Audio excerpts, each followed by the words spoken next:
After years of being a jobless shut-in bullied by the popular kids, he suddenly gets transported to another world. There, he's given a massive amount of stat points and makes a decision that changes everything. Instead of strength, magic, or intelligence, he dumps every single point into charisma. Now people in both worlds can't stop liking him, trusting him, and following him wherever he goes. What started as a desperate attempt to stop being a loser might accidentally turn him into the ruler of two worlds. When Suzuki Masamune was little, he was constantly bullied at school for being overweight, called sick, disgusting, and vile, and was also periodically beaten, all at the instigation of the main bully, Hayashida Junpei. Junpei punched him in the stomach, calling him fat, and then pinned him to the floor and said that he alone was taking up too much space in the classroom. And why was he dirtying the floor anyway? Now he was grounded. Junpei was a rich, handsome guy and the one at the very top of the school hierarchy. Rumor has it he was with an acting agency and even acted in films. The guy standing guard said the teacher would be here soon, and Junpei told him he didn't care. They would say, as usual, that he attacked them first. The teacher would believe him anyway. His friends laughed, agreeing with him. If the most handsome and rich guy in school says so, then there was no other way. Poor Masamune burst into tears, and Junpei stepped back to hit him, saying that such a vile fat man could be finished off. But suddenly, the school's beauty, Yukina, called out to him and plaintively asked him to stop. Junpei told her not to defend this freak,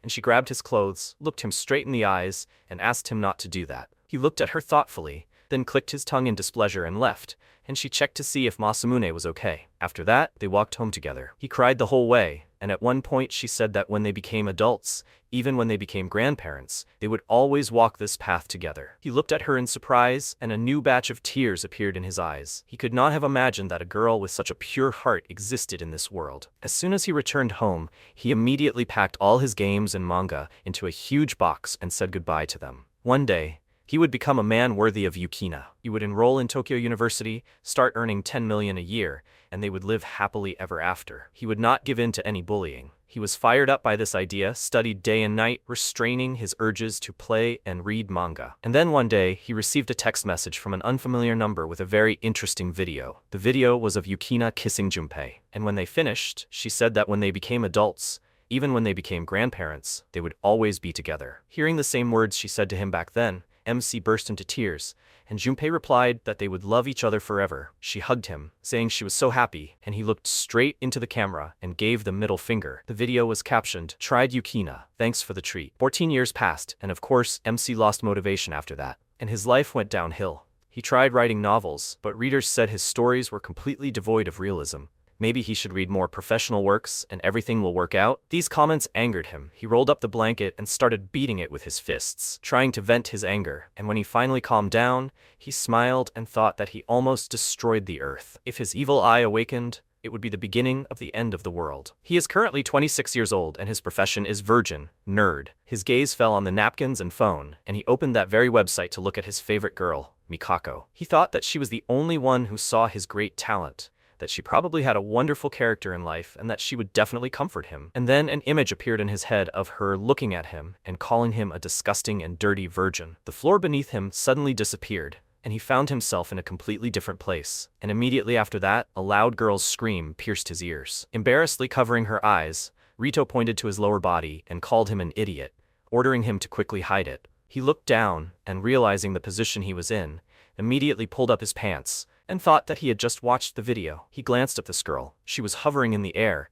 examining him, and he looked around, thinking, where did he even end up? What kind of poorly drawn open-world RPG was this? Suddenly, something lifted him up, and he realized that he had been sitting on a dragon's head all this time. He was wondering why the ground was so bumpy. It turned out it wasn't a rock, but a dragon. The soldiers below called out to him angrily and ordered him to get down. They were being attacked because of him. Did he even understand what he'd done? Masamune glanced at them and wondered, was that an army standing there? Were they planning to kill that dragon? And the puzzle in his head came together. A dragon, a girl in armor floating in the air, RPG-like scenes. Could this really be that transport to another world? The dragon swung its head, throwing him off, and he fell to the ground, hitting all parts of his body painfully. Realizing he was okay, he sighed with relief. He almost died right at the start. And then suddenly a powerful stream of flame flew over his head. The soldiers instantly found themselves on fire and began to scatter in panic. Rito called out to him and, calling him a stupid pervert and exhibitionist, told him to fight too. He got to his feet and asked how he could even fight here. A dragon approached him from behind,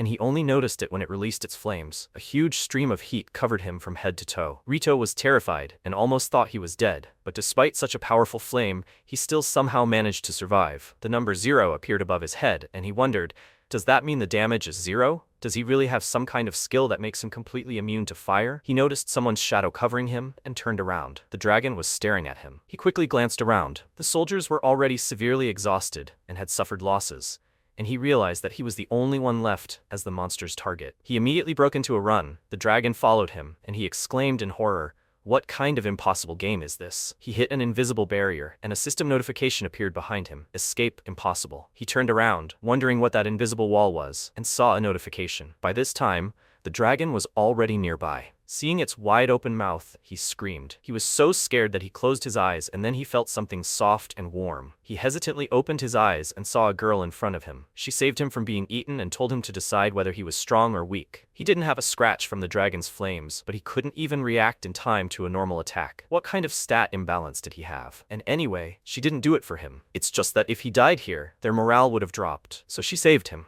He smiled because this was classic tsundere. She felt disgusted by his face, returned to the soldiers, and released Masamune. He thanked her for her help, and she said that since he was such a weakling, he should hide somewhere and try his best, and she would protect him. The smile she said it with made him remember his school days. Everyone constantly called him disgusting and smelly, and he sat alone every day and listened to these insults. So in a way, it even toughened him up. He smiled and told her not to dare underestimate Japanese guys from the 20s, and then rushed straight towards the dragon. He took a dagger from a soldier, ran towards the monster, and swung the weapon, causing a powerful explosion and a shockwave that scattered everyone around. Everything went silent.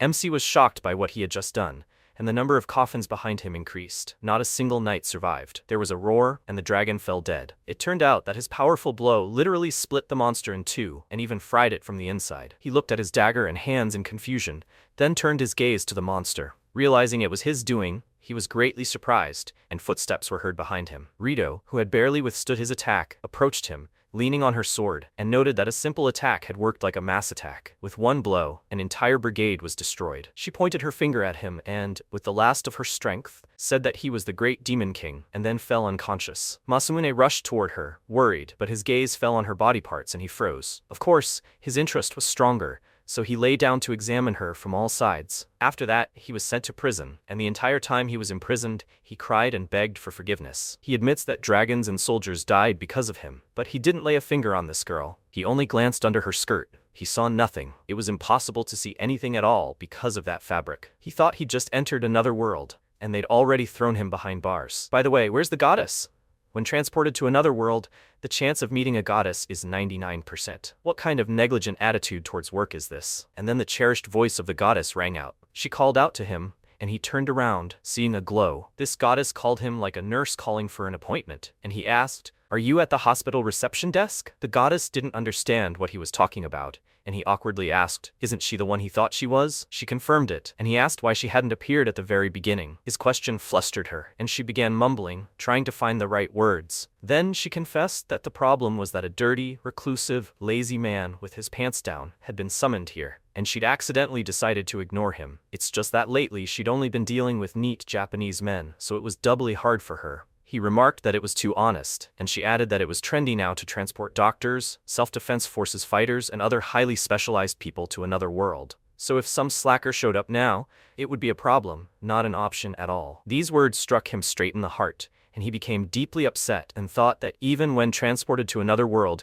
they still required real work experience from him. Life is so cruel. But he didn't want to give up. He fell on his knees before the goddess and asked her to give him a cheat ability, as well as money for food for the first time, cool equipment, and a beautiful childhood friend. And also, as an additional option, let her give him a little sister. She noted that for an unemployed person, he was asking too much, but still decided to give him something. She checked him, and said that, in fact, he already had a cheat ability. He became very excited and asked what his ability was. A system window appeared in front of him, showing his level and stats. He asked in confusion what it was, and the goddess answered him that it was his status. He thought, does that mean his current level is 155? He doesn't know how everything is measured here, but it seems like the numbers are not that small. He asked what those stars were next to his level. She told him that it was a sign that his level had reached the maximum limit. Upon reaching the level cap at level 999, the counter resets to level 1. At that moment, A star icon appears next to the level, indicating that the cap has been broken. He was surprised and thought, so, he's already broken the maximum level 4 times. And then he noticed something.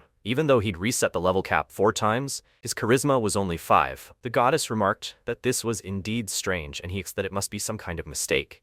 And she explained that once a level cap is reached for the first time, hundreds of millions of experience points are required for each subsequent increase. In his case, leveling up is directly related to experience from his homeworld. And then the status window opened completely. In addition to the basic stats of all heroes entering another world, he had a lot of other things, literally his entire life story. He asked the goddess in confusion what it was, and she answered that it was a list of the experience he had accumulated thanks to the general experience ability. He noticed that the scroll bar was infinite, and seeing his experience brushing his teeth and interacting with women, he screamed in horror. The goddess explained to him that shared experience was a cheat skill that transferred all his life experience from reality into this world and converted it into experience points. He became very nervous and, glancing at the status window, saw that his experience from watching adult videos was 58,000. And wondered why so much. Just watching these videos earned him the same amount of experience as killing a rare boss. The goddess remarked that this was still very strange. Accumulating such a paltry amount of experience,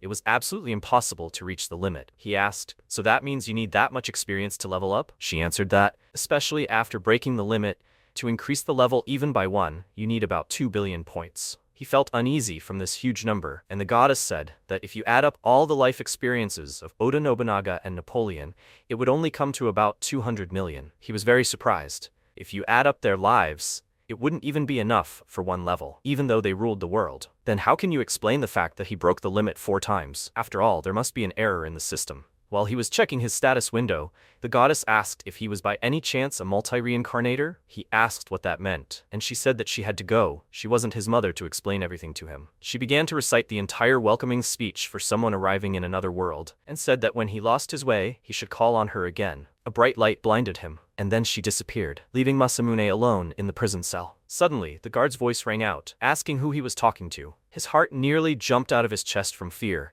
and he excitedly answered that he was talking to himself. After that, Rito entered the prison cell with a tray of food, and he remembered her. He asked how her wounds were, and she, placing the tray in front of him, told him that such wounds heal quickly if you just rest at the inn. He asked about the other soldiers, since he left behind a bunch of coffins, and she told him that everyone had already been resurrected thanks to the resurrection spell. However, the priest almost died from overexertion, resurrecting 500 people at once. MC breathed a sigh of relief. He thought he would be executed, but it's good that everything worked out. To resurrect, even when health drops to 0, this is the real other world. The girl looked away strangely, as if embarrassed, and said that if he hadn't finished off the dragon, the castle and the entire city could have burned to the ground. It was the first time they had been attacked by such a powerful monster, so she wanted to thank him, because gratitude to a hero is important. These words moved him to tears. It was the first time in his life that a girl had said such a thing to him. She remembered that she had never introduced herself to him. Her name was Rito. He told her his name, and she awkwardly asked if he had a wife. He didn't understand why she was even starting this conversation, and told her that he had never married. And she asked if maybe he already had someone in mind then. He awkwardly scratched the back of his head and looked away, mumbling something, and she asked upsetly, so that means he has someone? He exclaimed that he has no one, and she, with an embarrassed look and relief, said that that was good. Her expression made his heart beat faster. And when she looked at him with that very loving gaze, Cupid's arrow pierced him several times. She said she would be happy to become his wife, and he didn't even know what to say to her from such suddenness. And while he was thinking about his answer, she quickly left. He called out and asked her to wait, wondering what just happened. Did she confess her love to him? Were things moving too fast? The guard, who had heard their entire conversation, laughed, and Masamune indignantly asked, what was going on here? He asked in response, didn't he know? General Rito has an ironclad rule. She will only marry the one who defeats her in battle. Such are the laws in a family of warriors, the daughters of that very noble house of Wargren. He asked, what kind of rule is that anyway? And in fact, he hadn't even fought her. The guard asked, did he knock out the general with a shockwave when he finished off the dragon, right? He wondered, did that really count as a victory too? It was just collateral damage. The man smiled and said, but there wasn't a single man in this country capable of defeating her in a fair fight. Everyone was already saying that she would remain an old maid for the rest of her life. But then he showed up. He patted him on the shoulder and said that an incredible woman had fallen in love with him, left, and cheerfully said that spring had come to General Rito Street. MC was shocked. He was supposed to marry her. Morning came. He woke up and immediately checked the status window,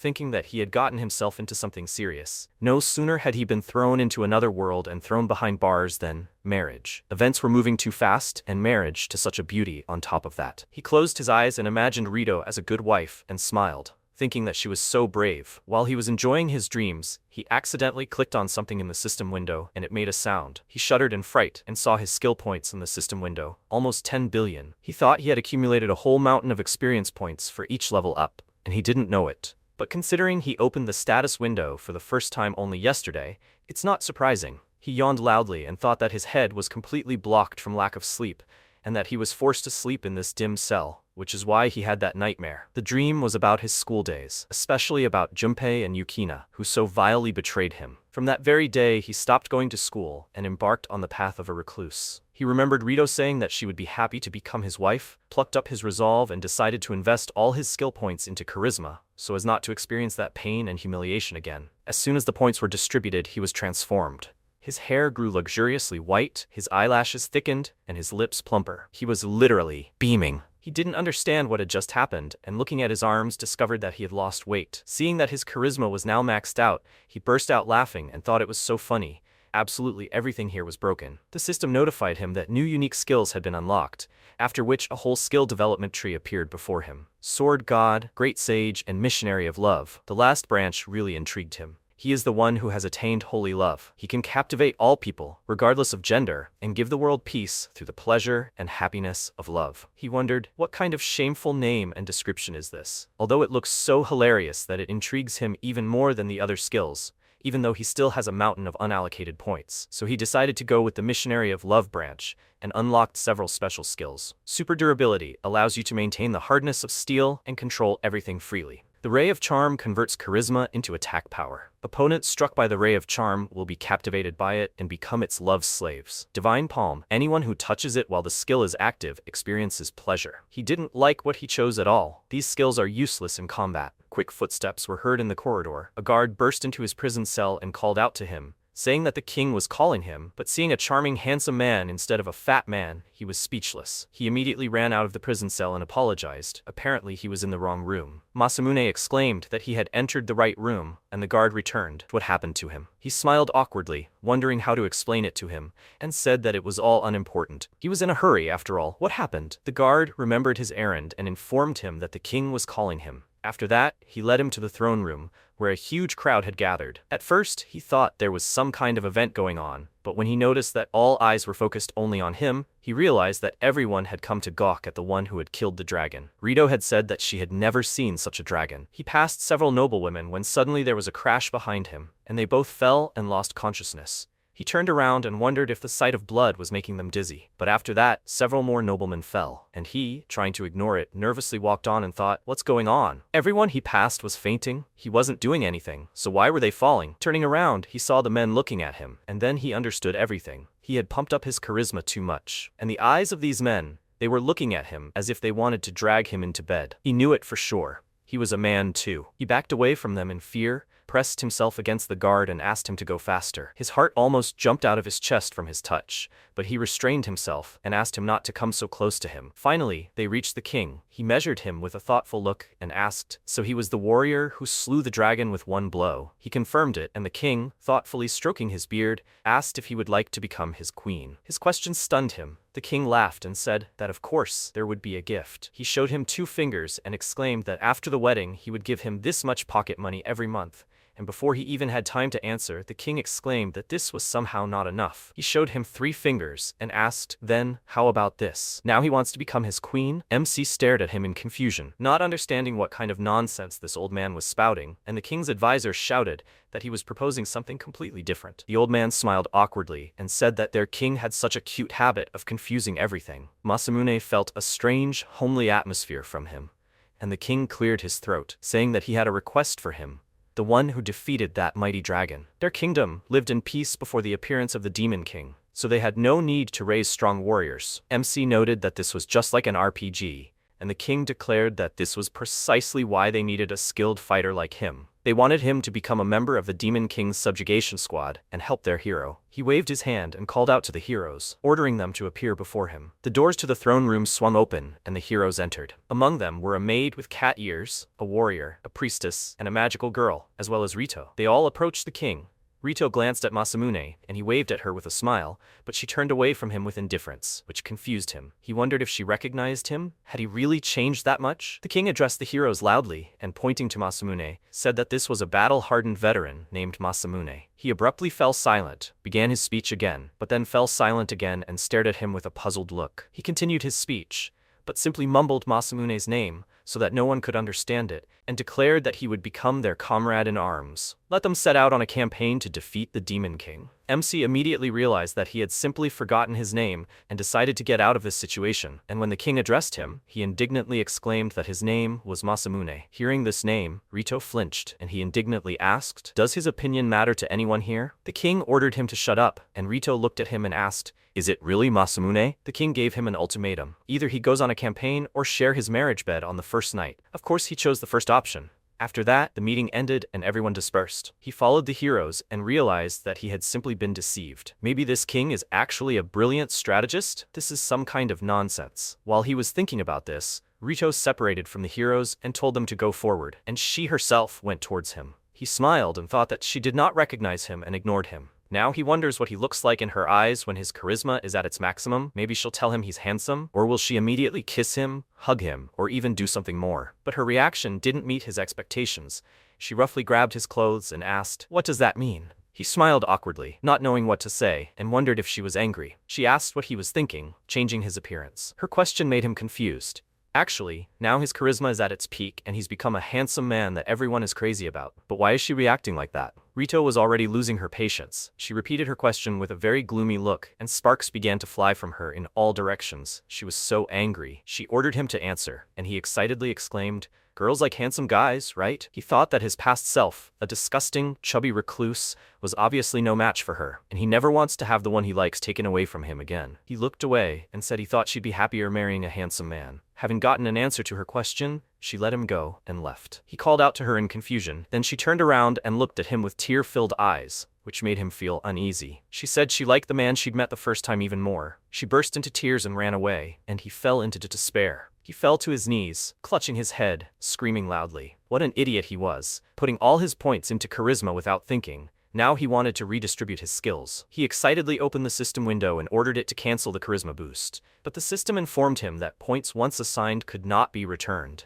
He was horrified. The girl who liked him in his previous form would never appear again. A girl who would agree to marry someone like him would never look at him again. He started clicking on all the system windows in a panic, asking the system to turn back time, to do anything. He would do anything to return to his former self. He loves Rito. He will be happy if he can just marry her. And then a return button suddenly appeared in front of him. He immediately clicked it, without even reading what followed. It said, "Return to the real world," and he clicked the agree button. Immediately after that, everything before his eyes faded. He found himself in his room, opened his eyes and thought, was it a dream? He laughed ironically. Of course it was just a dream. He was still the same former outcast, recluse, virgin, and trash of society. His eyes blurred with tears. He immediately wiped them away, and thought that he himself said it, and almost burst into tears. He noticed something strange, looked at his hand and wondered if it was really like that. He remembers his arm being chubby. He stood up, grabbed his head, and felt his hair silky and longer. There was no stubble, and his chin had become somewhat pointed. His belly was gone, and his lower body was now completely different. He looked at his body in bewilderment and exclaimed, "What the hell is going on here?" Then he glanced at his reflection, saw an incredibly handsome man, and wondered, who is this? After running through all the events in his head, he realized it wasn't a dream. The aging man in his late 20s with a balding head suddenly became an unreal handsome man. He opened the front camera and thought that he really had become very handsome. After that, he took several selfies, but he didn't stop there, and even stripped naked to examine his new self from all angles, and he looked, in a word, gorgeous. An idea occurred to him. He rushed to the closet to find the very outfit he had hidden for his future girlfriend, and then went outside. Stepping onto the crosswalk, he threw off his hood and removed his mask, and then a schoolgirl passing by stared at him in shock, as did everyone else around him. Everyone was amazed to see such an unearthly handsome man, and even stepped aside so as not to interfere with his passage. He enjoyed the attention. It was like meeting a superstar, or even more, the second coming of Christ or Buddha. The crowd parted for him, like the sea before Moses. This was almost divine levels. This is the power of maximum charisma. He noticed that both girls and boys were looking at him adoringly, and wondered why the settings from another world had transferred into reality. He decided not to dwell on it and went to the store to buy himself a few new outfits. While he was looking at clothes, a salesperson approached him and asked what he would like to see. He excitedly answered that he would like to find something casual, and the consultant, having recommended several options, led him to the fitting room. He thanked him and went inside, and while he was laying out clothes, the consultant darted into the fitting room after him and quickly pulled the curtain. He pressed him against the wall, lifted his face by the chin, and seductively said that they were finally alone. He was very scared, immediately ran out of the fitting room and, finding himself in a safe place, caught his breath and remembered that those aristocrats from another world also looked at him as if they wanted to push him into bed. Next time, he would go to the salesgirl. He went to another clothing store, where the girl picked out a nice outfit for him and said that these clothes suited him so well he looked just like a model. She collected all the purchases in a bag and said goodbye to him, saying that they would dispose of his old clothes. He happily left the store, but then remembered that he had left his house keys in his old pants. He went back there, but a very strange scene awaited him. Two women were fighting over his clothes, and another was sniffing his pants. The woman screamed that he was her client, which meant the clothes were hers too, and her colleague exclaimed that she simply appropriated them. The third continued sniffing his pants, sighing languidly, and the woman screamed that she was always pushing her way when it came to handsome men. In short, they started arguing, attacked the third girl, and his pants flew off along with his keys. While they were fighting, he quickly picked up the keys and ran away. As he left the store, he thought it was simply awful. What was going on? Did such things really happen because he had so much charisma? He thought that all the girls would go crazy for him and start flirting with him. But this is what happened. Looking around, he noticed that passersby were secretly filming him, and he realized he had to run away. Suddenly, a girl bumped into him from behind. She fell, and with trembling hands, handed him a piece of paper, saying that it was her messenger ID. He looked at her in bewilderment, and this made her flustered. Eventually, her emotions got out of control, and a puddle spread under her. She wet herself. Seeing this, the MC got nervous, and since everyone was filming him, there was a chance she would get caught on camera and embarrass herself. So he decided to play the hero, and picking up the girl in his arms, ran away with her. He ran into an alley and wondered what to do now. Should he go to the laundromat or where? He glanced at the girl for an answer, and she pointed him in the direction. But they didn't end up at the laundromat, but at a love hotel. And now he was standing in the elevator, going up to their room. He thought that he didn't mean it that way. That girl probably just wanted to take a shower. He would give her the clothes he'd bought and quickly leave. As soon as they reached the right floor, he handed her the bag and awkwardly said goodbye to her, but she suddenly kissed him. He couldn't do anything. She grabbed him with a death grip and dragged him to the room. He came to his senses when they were already finished. She smoked a cigarette, threw the phone on his chest, and said that she wrote down her number, so from today on he was her boyfriend, and let him not even think about leaving her after one night. But he didn't listen to her at all. Now he was in a daze. He closed his eyes and a tear rolled down his cheek. He wanted to spend his first time with Rito, but now it would not come true. The next day arrived, and the internet was filled with news of a messiah descending on Shibuya. A mysterious handsome man, strange crowd behavior at Scramble Crossing, a mysterious beauty blew up social media, clothing store clerks started a fight, a mysterious handsome man dragged away a wet student. On top of all this, a horde of stalkers of all ages appeared around his house. He cautiously peered out the window and wondered what to do about it. He opened the system window and thought it was some kind of nightmare. He hadn't noticed it right away. It turns out he'd had the charm effect active all this time, doubling his status charisma. With this effect, he enchants and embraces all beings. The effect is weaker on strong-willed people or those with true love. On the contrary, it has a stronger effect on weak-willed people, causing addiction, possessiveness, and inappropriate behavior. He thought, so people become dependent on him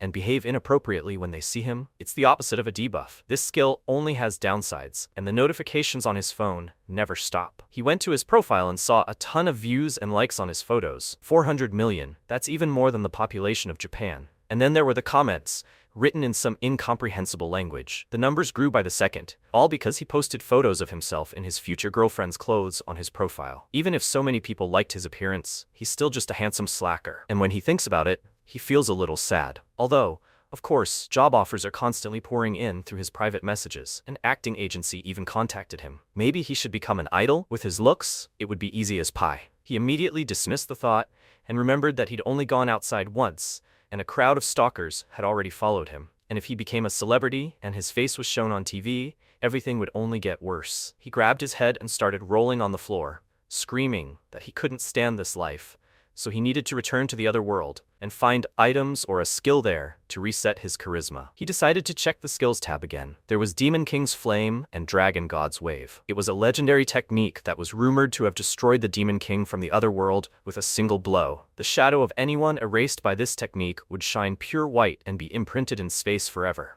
He laughed and asked, what kind of 8th grade style name was that? When he returned to the other world, he should try it out on some weak monster. He'd already seen the Divine Palm and even wanted to use it. There's another new skill, level 999 Handsome, which grants the 1000 actors technique for adult videos. While this skill is active, time can be stopped for several dozen seconds. The magic of forced transfer of a shameful dark history allows you to transfer your most painful and traumatic memories to another person to share their suffering. Masamune found the description of all these skills very funny, but that wasn't all. Time transition magic, a forbidden method sealed in a living, mobile library of forbidden books, available only to multi-reincarnationists. Those who possess this magic can transfer themselves to the body of their past self while retaining their current intellect and skills. The Holy Mother of Magical Management wrote an absolute ban on changing history with this magic into the constitution of the magical kingdom. This intrigued MC. He could return to his past self while remaining his current self. A child on the outside, an adult in his head. And then an idea came to his mind. It turns out that with this, he can restart his life. Of course, he decided to try it.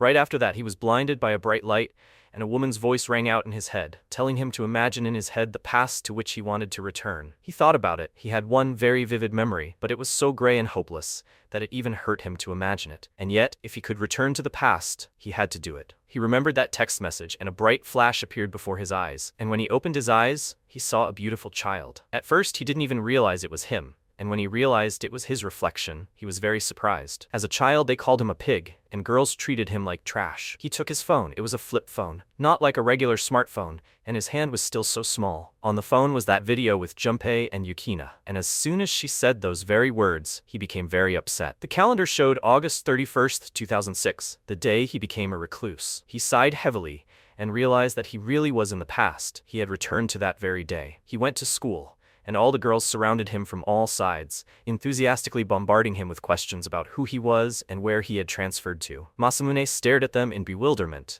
and wondered if they didn't understand who he was. He thought they had come to laugh at the ugly guy who had turned into a handsome man over the summer. His mother, who recognized him at first sight, turned out to be a genius. She was shocked when she saw his face, but then she began to stroke his head, saying that her genes had finally shown up. They say that boys look like their mothers, and it's true. But his father is blind, so he didn't understand anything. His classmates asked, so he's from abroad after all? He probably came from Europe.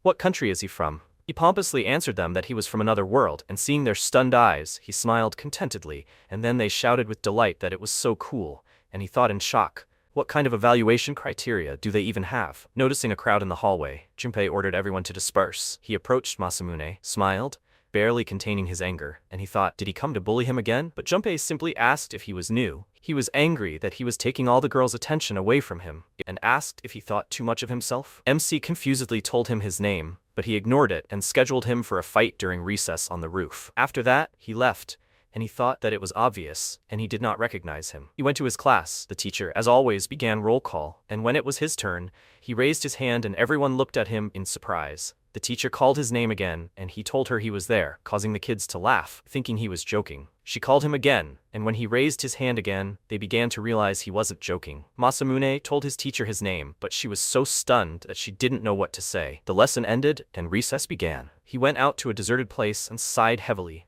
finally alone. After this lesson, the nightmare began again. The girls burst into tears and ran after him, bombarding him with questions. It had been a while since he hid behind the gym. He remembered when he was bullied. He often hid here and cried alone. He remembered the meeting on the roof and decided to distribute his remaining skill points in case of a fight with him. He looked at his stats and thought that he could beat him without them. After all, he killed the dragon with one blow. But childhood memories terrified him. He didn't want to experience them again, so he leveled up his hand-to-hand combat stats just in case. Afterward, his stats increased, and he also leveled up his sword god tree. He also gained new skills. Tarkus's memory allows him to absorb the combat experience of Tarkus, the most powerful and insane swordsman who fought on the battlefield for 2,000 years. The Valkyrie's blessing grants divine fencing talent, allowing him to master all existing sword styles and reach heights unattainable by mortals. Masamune was overjoyed that these two skills were constantly active. With this set, he could easily win in any other world, so it was time for practice. Fully leveling up the sword god tree gives access to a special skill, so he wants to use it. He picked up a stick, got into a fighting stance, and then swung it like a sword, shouting out a cool phrase. Nothing happened.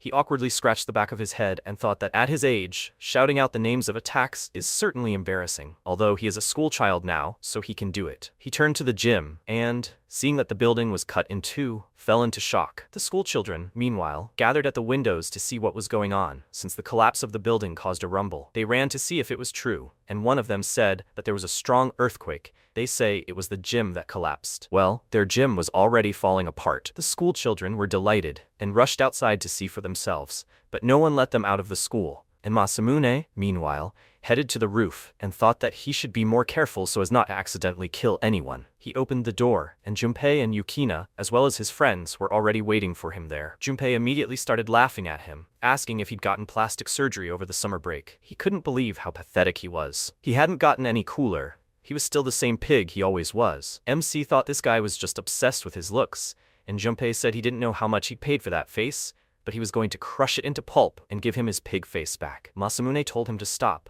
that fighting was bad, and he asked if he'd ever seen him stop hitting someone just because someone asked him to. He called him a pig again, and he clutched the phone in his pocket tighter, thinking that he was grateful that he'd also confessed to his past crimes. Junpei said that today, as a special bonus, he'd knock out all his front teeth and carefully pull out the rest with pliers, one by one. His friends supported him, and he, pulling Yukina to him, said that when he was done with this, he would do something interesting with her right in front of his eyes. Yukina was embarrassed by his words, and began to scold him because she was uncomfortable. Meanwhile, MC clenched his fist and thought, what did she see in this idiot? He called out to Junpei and asked, did he do something to him? Why was he so persistently picking on him? He answered him that there was nothing to think about, because watching him suffer is the greatest pleasure for him. These words made Masamune angry and thought that he could accidentally kill him. Immediately after that, Junpei pounced on him with his fists, wishing him death, but when he struck, Masamune disappeared somewhere, or rather, he simply walked behind him. Junpei turned around in confusion, and he laughed at him, asking what he was doing. The bully was very angry at this. He immediately rushed towards him and told him not to move, and he thought with a smirk that everything was so slow. Why was he so slow? Is this the effect of the Tarkus memory skill? So this is how a man who has fought for 2,000 years sees the world. In his eyes, it practically does not move. And he also finds it so funny to watch Junpei's desperate face, who is chasing him in slow motion. Now he can kill him whenever he wants, on a whim. He whispered a question in his ear. Can we stop already? Junpei immediately jumped away from him, frightened, pressed his hand to his ear, and his friends worriedly asked what was wrong with him. He regained his self-confidence and asked, so he learned self-defense? He tried too hard for a nerd who decided to start a new life after the holidays. MC smiled and thought that this is the #1 sign of all idiots, the habit of underestimating the enemy. Junpei asked,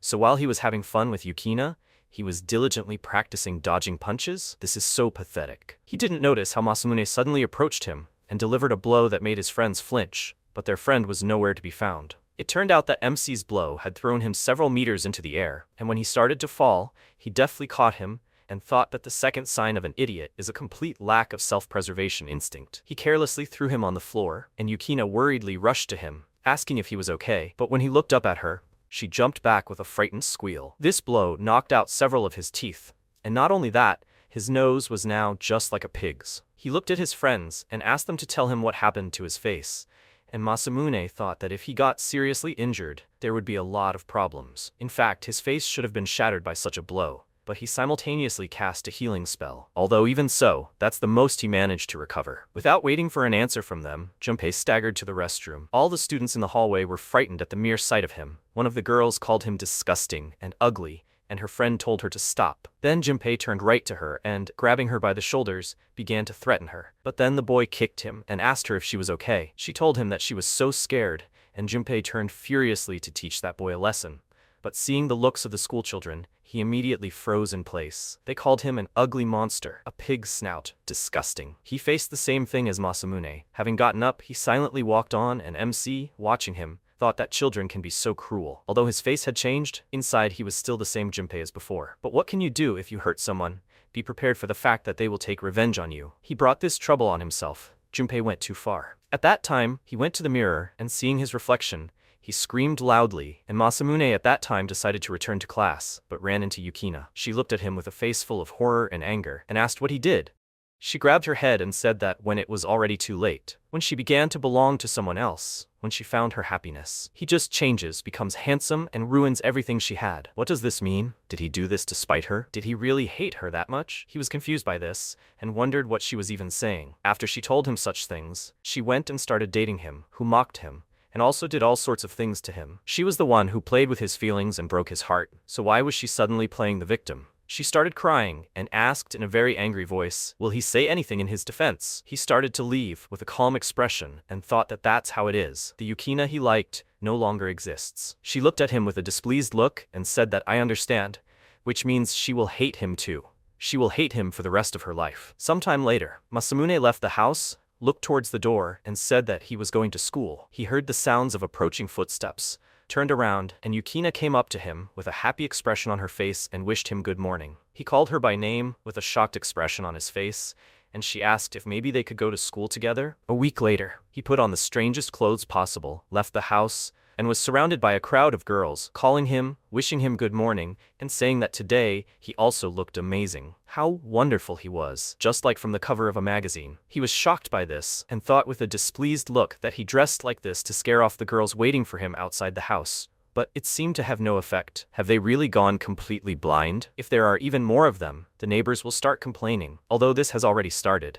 He said that they are blocking the passage of cars. They should at least stand in 2 columns. Yukina came up to them, called him, and wished him good morning. The girls looked at her with displeased faces, led him along, and said that they should go. How impudent she is. Junpei became an ugly person, so she decided to switch to him. I just can't believe it. He should listen. Her friend told her that she bragged about buying couple rings on vacation. They were at the beach too. The protagonist, with a serious expression, thought that, frankly speaking, he was already starting to think that they weren't dating at all. Also, her words about hating him were just a bad dream. The girls said that she also heard that he bought her clothes. Or was it a swimsuit? It's so annoying when people brag about their happiness. Now she dumped him so easily. How disgusting. He thought that since he was reported similar things every day, even though he didn't ask for it, there was no doubt that they were dating. One of them took his arm and said that he shouldn't worry. However, she would be faithful only to him. He remembered with a displeased expression how they had bullied him before the reincarnation, and thought that it was not for them to talk about it. What was wrong with their memories anyway? The girls said that it was unfair. She wasn't interested in anyone except him. He was her first love. They came to school and found a lot of letters in his closet. Later, he changed his clothes, laid his head on his desk, and wondered who had started the rumor that he could confess his love to guys too. Besides, he had so many letters in his locker every day that he couldn't even get a change of shoes. 38 people had confessed to him this week, including guys. That's a whole class. How he wanted to go back to the other world and see Rito. She said that she loved the old him. He remembered this and thought that, for sure, his appearance, if he left things like this, would be bad. If he explains everything to her properly, something needs to be done anyway. What if she says she's changed her mind about getting married? The teacher was calling him, but he didn't hear it because of his thoughts. Later, he left the classroom and thought with a tired look that in the end, he hadn't come up with anything. The girls came up to him and said that she made this in cooking class if he wanted. She baked cookies, putting all her love for him into it. He said with a confused look that he actually just had lunch. They said that if it's not too much trouble, he should tell her later how he liked it. The most important thing for a wife is to be a good cook, right? She can make miso soup every day. He asked them to listen to him, but their attention was drawn to a man in a suit who was approaching students next to them and complimenting their appearance. MC looked at this and thought that some suspicious man was wandering down the hallway. The girls next to him asked in surprise, "Is that really Ryuichi Martin?" It was the agency president,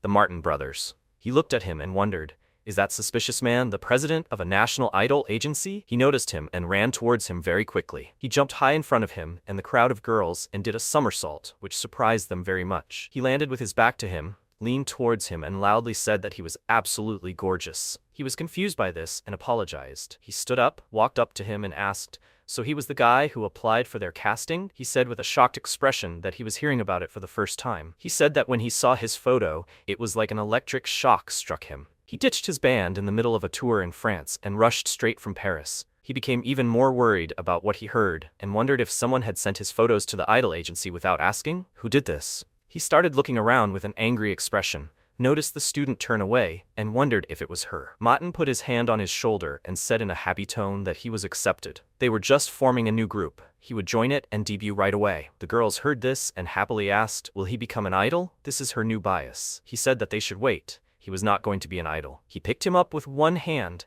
and said that they should go to the studio right now. They would start lessons preparing for the debut. Masamune screamed loudly and said that he was being kidnapped. The teacher approached them, asked them to wait, and asked who he was. She would call the police now. He was happy about this, and thought that she should hand this freak over to the police. He took off his glasses and said that he apologized for the intrusion. He was his father, and due to family circumstances, he would pick him up early today. She was embarrassed, believed him, and said that she understood everything and would pass it on to the homeroom teacher. By the way, they look very similar. He brought him to the limo, opened the door, called Karen, and said that he was back. She laughed and said, welcome back. She laughed and said that everything was as she thought. She happily gave him a thumbs up and said that he had caught a big fish. He gave the same gesture and said that it was all thanks to her finding him. The main character asked in a confused tone who it was and what was going on anyway. She sat down next to him, gave her name, and said that she was his daughter and that it was nice to meet him. He reciprocated, and she, with a happy expression, said that by the way, it was she who found his profile and sent it to her dad. When she saw his photo, it was like an electric shock struck her. She realized that she needed to grab him before someone else took him away. Seeing him in person, she was convinced he was a jackpot. Such a handsome guy, a nugget that is born once in 100, or rather 1,000 years. Maten agreed and said that even his unearthly beauty made him do a backflip.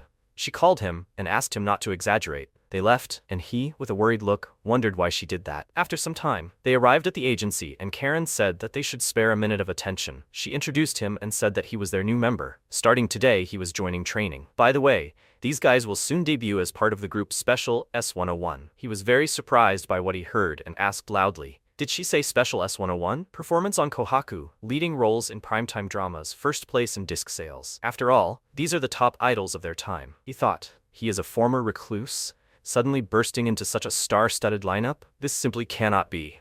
A group member approached him and said that he shouldn't worry. They would teach him everything from the basics. They should work together. He became very embarrassed, blushed, and agreed with a confused tone. She clapped her hands and said that since they had decided everything, it was time to start training. Sometime later, he was sitting in the school toilet, reading letters, and said that they wished him luck in his idol career and in recording his debut song. She was looking forward to the concert at Budokan and would definitely buy the CD. They also created his fan club, confessed their love, and wrote all sorts of praise. He said with a confused expression on his face that he actually never said that he was going to become an idol. The students said goodbye to the teacher in the hallway, and the MC, looking displeased, sat there and said that he had only been called to the agency a couple of days ago. Rumors traveled too fast. The address on that love letter was actually from a neighboring town. He remembered the student saying she'd never give him up to some random woman, so he thought that when he'd cornered her, who apparently had turned him in to the Martin brothers, she'd decided that since she couldn't date him herself, she'd sell him to an idol agency. What kind of crazy logic is that? Well, being handsome turned out to be a lot more tedious than he thought. He checked the time on his phone and said it was time to go home. He peered around corners, trying to slip out of school unnoticed, and was about to say something. He suddenly fell silent when Yukina, standing around the corner, called out to him and said how good it was that they'd met. Maybe they could go home together? He called her name with a confused look, and she said that his shoes were still there, so she knew that he was still at school. She was looking for him because she wanted to go home together. She continued to talk about something, and he thought that right after the idol problem, she was the one who irritated him the most. She said that she would hate him for the rest of her life, but now she acts as if nothing happened. Now she also waits for him after school to go with him. What was she planning? She called him and asked if he was really going to become an idol. He denied it, and she said that she thought he could become very popular. He still refused. And she asked, I wonder what he would look like as an idol. This started to irritate him, and he said that he explained that he would not be an idol. She said that they have fan meetings and all that. He thought that she didn't hear him at all. He wants to be left alone. He is so tired. She examined him and said that everything is fine. Masamune was about to say something, and Yukina took his hand and said that she understood everything perfectly. He is worried, right? However, there is no need to worry. For her, he will always come first. Even if many things change, one thing will remain unchanged. So, everything is fine, right? He was confused because of this, but some schoolgirls noticed him and called his name. One of them asked if he was going home too. He agreed, ran to them and said that if they wanted, they could go together. They needed to hurry, otherwise the teacher would scold him. They were happy about this, and she remained standing on the stairs and looked at him with a small smile. The next day, he sat in class with a tired look and thought that this day was finally over. Today they asked him for autographs again, Someone even discreetly pinched him. They confess their love, don't want to listen, peek in the toilet, it's a terrible day. He needs to leave before they surround him again. He dropped a piece of paper. A student came up to him, handed it to him, called him over and said that his printout had fallen. He thanked her with a tired look, and she called him over with a confused look and asked if he was okay. He turned to her with a surprised expression on his face, and she said that he just looked pale. That's why she got worried. She felt awkward, started to leave, and said that that's it. He said with a confused look that everything had just piled up lately. That's why he was tired. She asked him to hold out his hand, put a candy down. He looked at it, and she leaned over and said that it was Ramoon. When she starts to get hungry, she discreetly chews this, but asks not to tell the teacher about it. Or, does he not like Ramoon? He denied it and said that everything was fine. Yukina entered the classroom and called him, but he didn't notice it, and thanked his classmate with a joyful smile, and said that he would definitely eat it. She started crying because of what she saw, and he noticed it and called her by name. She wiped away her tears and said that she was here after all. She called him loudly and called him an idiot. After that, she ran out of the classroom, and he was shocked by what happened and thought that he didn't do anything. The students who saw this asked, "What the hell is this?" She doesn't understand at all. After all, she broke the vase herself. She saw it too. She threw it on the floor. The main character wondered why she broke the vase. Was it really because he was talking sweetly to another girl? Did she break the vase out of jealousy? No. He would have understood if she was his girlfriend, but she was dating Junpei. He remembered that one of the students said that she decided to switch to him, and thought that, however, his appearance had changed, and he became handsome. He was still going to become an idol, so she suddenly decided to pretend to be his girlfriend. He clenched his hand into a fist and asked, "What kind of nonsense is this?" After that, he left the school, looked towards the exit, and asked, "What the hell is that?" He noticed several older guys looking at the students, and wondered what kind of bandits they were. One of them looked at him, called him handsome, and asked if he had a minute. He said his name and asked, "It was him, right?" He agreed in a confused tone and asked, "However, who are they?" The guy with a smile said that he was a relative of Hayashida Junpei. He leaned towards him and said that he should get into the car nicely, or they would burn down his house. Which of these will he choose? However, no matter what he chose, they would still take him. After some time, they brought him to a vacant lot. A crowd of bandits gathered around, and he thought that this was somehow too much for one schoolboy. How many hundreds of people did he bring? Junpei called his brother and waved to him. He approached him, patted him on the head, and asked, was he waiting here like a good boy? MC looked at them and thought, by the way, he bragged that his brother was the leader of the local gang. So it turns out he wasn't lying. The bandit approached him, grabbed him by the shoulders and asked, "By the way, they say he's going to debut with the Martin brothers. Is that true?" His younger brother also wanted to go there, didn't he? Doesn't he think it's cruel to trample on his brother's dream and debut in show business alone?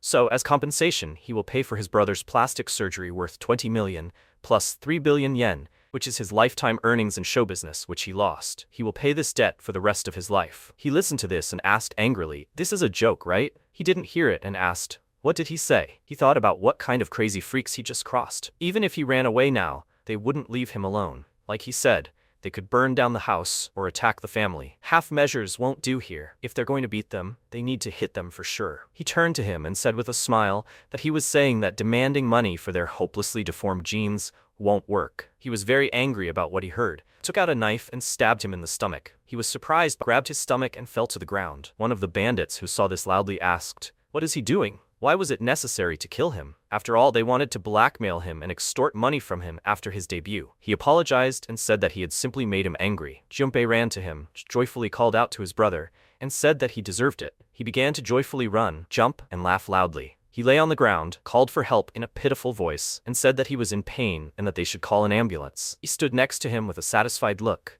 loudly wished for death, and said that he deserved it and that it served him right. He leaned over to him and, with a joyful expression, said that he would die in agony. However, unexpectedly for him, he grinned and showed a knife that was flattened and said that it was just a joke. He jabbed this knife into his forehead and said that he was returning it. He screamed loudly in pain and ran away. A big guy ran towards him and loudly asked what he had done to him. He dodged his blow and quietly counterattacked. After that, he fell to the ground and the bandits loudly asked in surprise what he was doing. He fell, hit his head and lost consciousness. Masamune, with a worried expression on his face, thought, "Horror, it seems this guy is dead." He thought that if he stopped his fist at the last moment, everything would be fine. Junpei's brother approached the guy named Toshi, put his foot on his body and said that he was a useless idiot. He turned to the others and loudly said that they should stop standing there and kill him faster. They all ran towards him and he wondered what he should do. If a mass fight starts, there will definitely be casualties. How can he deal with such a crowd without killing anyone? To knock them all out at once without engaging in close combat. He punched the ground, destroyed the earth beneath him and used the skill Power Geyser. They all began to fall into the large crater left by his punch, and he jumped to the side. He exhaled and said he barely made it. However, for a split-second decision, it turned out pretty well. They definitely broke their bones, but it was still better than if he had hit them himself. Still, this direct force attack tactic is too much in the real world. It can't be used in a residential area. He needed something to simply intimidate the enemy gracefully, or some handy skill to quickly disperse them. He couldn't find anything like that and asked if he should open the skill tree. He wondered if there were any good spells in the mage tree. It was good that he had a whole bunch of free skill points. He started studying the skills and thought that there were attacking spells of fire, ice, wind, and lightning, but there was almost no healing or support magic. Was he a mage focused solely on damage? He should try the weakest fire magic first. He smiled, pointed his hands towards a car parked nearby, uttered the word Mara, and said it was just a joke. However, unexpectedly for him, a powerful explosion occurred, which affected several cars at once. He became very scared and began to panic. He wanted to put out the flames, used ice magic and created a huge block of ice. He opened the window with the stats and thought that, apparently, the power of magic depends on the stats. No matter how weak a spell is, if its stats are high, the destruction will be enormous. It's no wonder the basic spell has such damage. He worriedly said that he wasn't looking for that right now, but for something like a spell that numbs the enemy's mind. Was there something like that?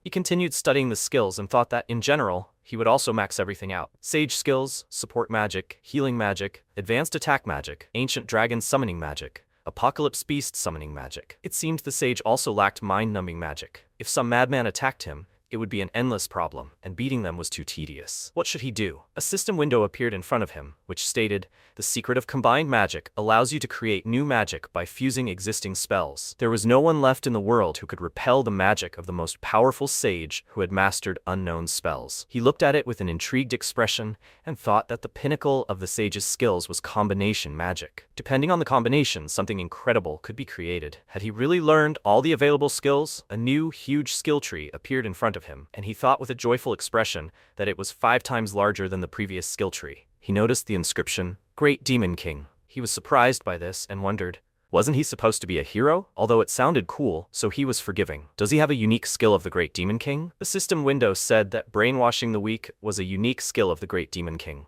Thanks to his overwhelming charisma, anyone who was defeated in battle with him or bowed to his greatness is turned into a slave. In the end, all the people of this world will submit to him, the Great Demon King. He wondered with a slightly worried expression, what kind of dangerous skill was this? Was he planning to take over the world? Great Demon King, that's crazy. Wait, that's a basic class buff and it can't be removed. Then what about the rest? Illusion world creation locks the target in a world of illusions created according to his design. They can plunge them into endless hell or lure them into an artificial utopia. The protagonist read this and thought it was already god level, but it was unclear in what situation to use it. The system window said the skill Left Hand of Nothingness. One strike with this hand tears a palm-sized chunk from the victim's life. It takes not just memories, but a part of the enemy's life itself. The taken life can be assimilated, making it your own, or thrown into nothingness. He wondered with a smile, what would happen to a person if his entire life was taken from him with this left hand? He looked at the people climbing out of the crater, and wondered if Yunpei and his brother had crawled out of that hole. They turned out to be pretty tough. He thought with a frightening grin about what he should do with them. Or maybe he should do this? Maybe take away their lives little by little and replace them with his own, where he was a recluse, or lock them in a world where idols would endlessly humiliate them. After all, he was the Great Demon King now, so what kind of humiliation should he subject them to? However, he suddenly crawled up to him, looked at him with admiration, and loudly called him Lord. The other bandits also ran up to him, started hugging him, and he thought that the Great Demon King's unique skill had already worked. He asked them to step aside. They immediately did so and agreed with the Lord. They happily said that he could give orders. He was worried about what had happened, and thought that with the help of the Great Demon King's superpower, he could vent all his pent-up resentment on them. Where was his denouement in style now? Serves them right? The next day, he left the house and many bandits joyfully called him Master, and said that they wished him a safe journey. They followed him, and he thought that the Great Demon King's skill was too strong. Besides, he was a schoolboy going to class, accompanied by 300 bandits. They attacked people passing by, and he ran towards them with a worried look and loudly asked what they were saying. One of them turned to him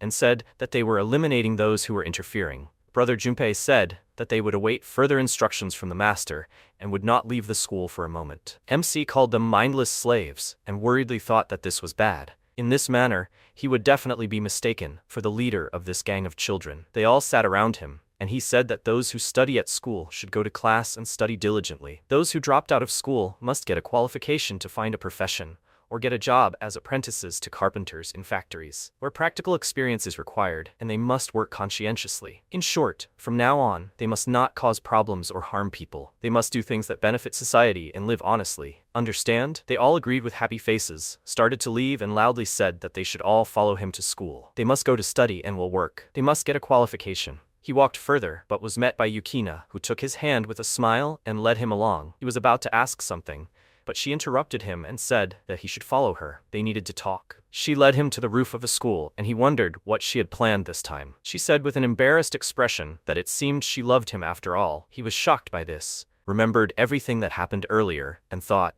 how can he say such a thing after everything that happened? Does she really think it's normal to just switch to him? She hugged him, called him, and said that she likes him. Maybe he will become her boyfriend? Masamune remembered the past, before what happened to him, and thought that a long time ago he sincerely believed that he lived to make her happy, and that she was the most precious thing in the world to him. He chose to ruin his life and become a recluse, just not to hurt her. He also convinced himself that between his old self and the handsome Hayashida, it was logical to choose him. After 14 years, he was finally able to accept it. Then, why is she now acting as if nothing happened? He does not expect an apology from her. He pushed her away from him, asked for forgiveness, and said that he would never date her. She was surprised by this, fell to her knees, and started crying. He looked at her with a sad expression on his face and thought that it was he who wanted to cry, because he had to treat the person he loved so much like this. He started to leave, and she continued to cry and asked why he hadn't become so handsome earlier. Why didn't he appear in front of her until summer vacation? He ruined all her happiness, and then he became handsome and flirted with others in front of her. Is this really his revenge? She looked at him with an angry expression on her face and said that she would never forgive him. She would never let him be happy alone and would never give him to another. Even if she had to kill all the women around him, she would get in the way. The protagonist thought that from that day on, she began to constantly bully the girls who approached him. The thrown-away love letters from his locker were just the beginning. She threw away all the change of shoes from the girls he came to school with and wrote nasty things on the desks of those who confessed their love to him. Still, he can't completely hate her. When classes ended, he walked out of school while surrounded by girls, and someone called his name. He noticed Karen, walked up to her, and she waved and said that she came for him. He doesn't come to practice at all. There are only a few months left until debut, and he lacks the self-awareness of an idol. He agreed and walked to the car, and she turned around, was about to say something, but became confused when he walked to the car. He turned to her and asked what happened. He needs to practice, right? She agreed, but looked away at the crowd of students looking at him. She noticed Yukina, who was looking at them with a very displeased expression,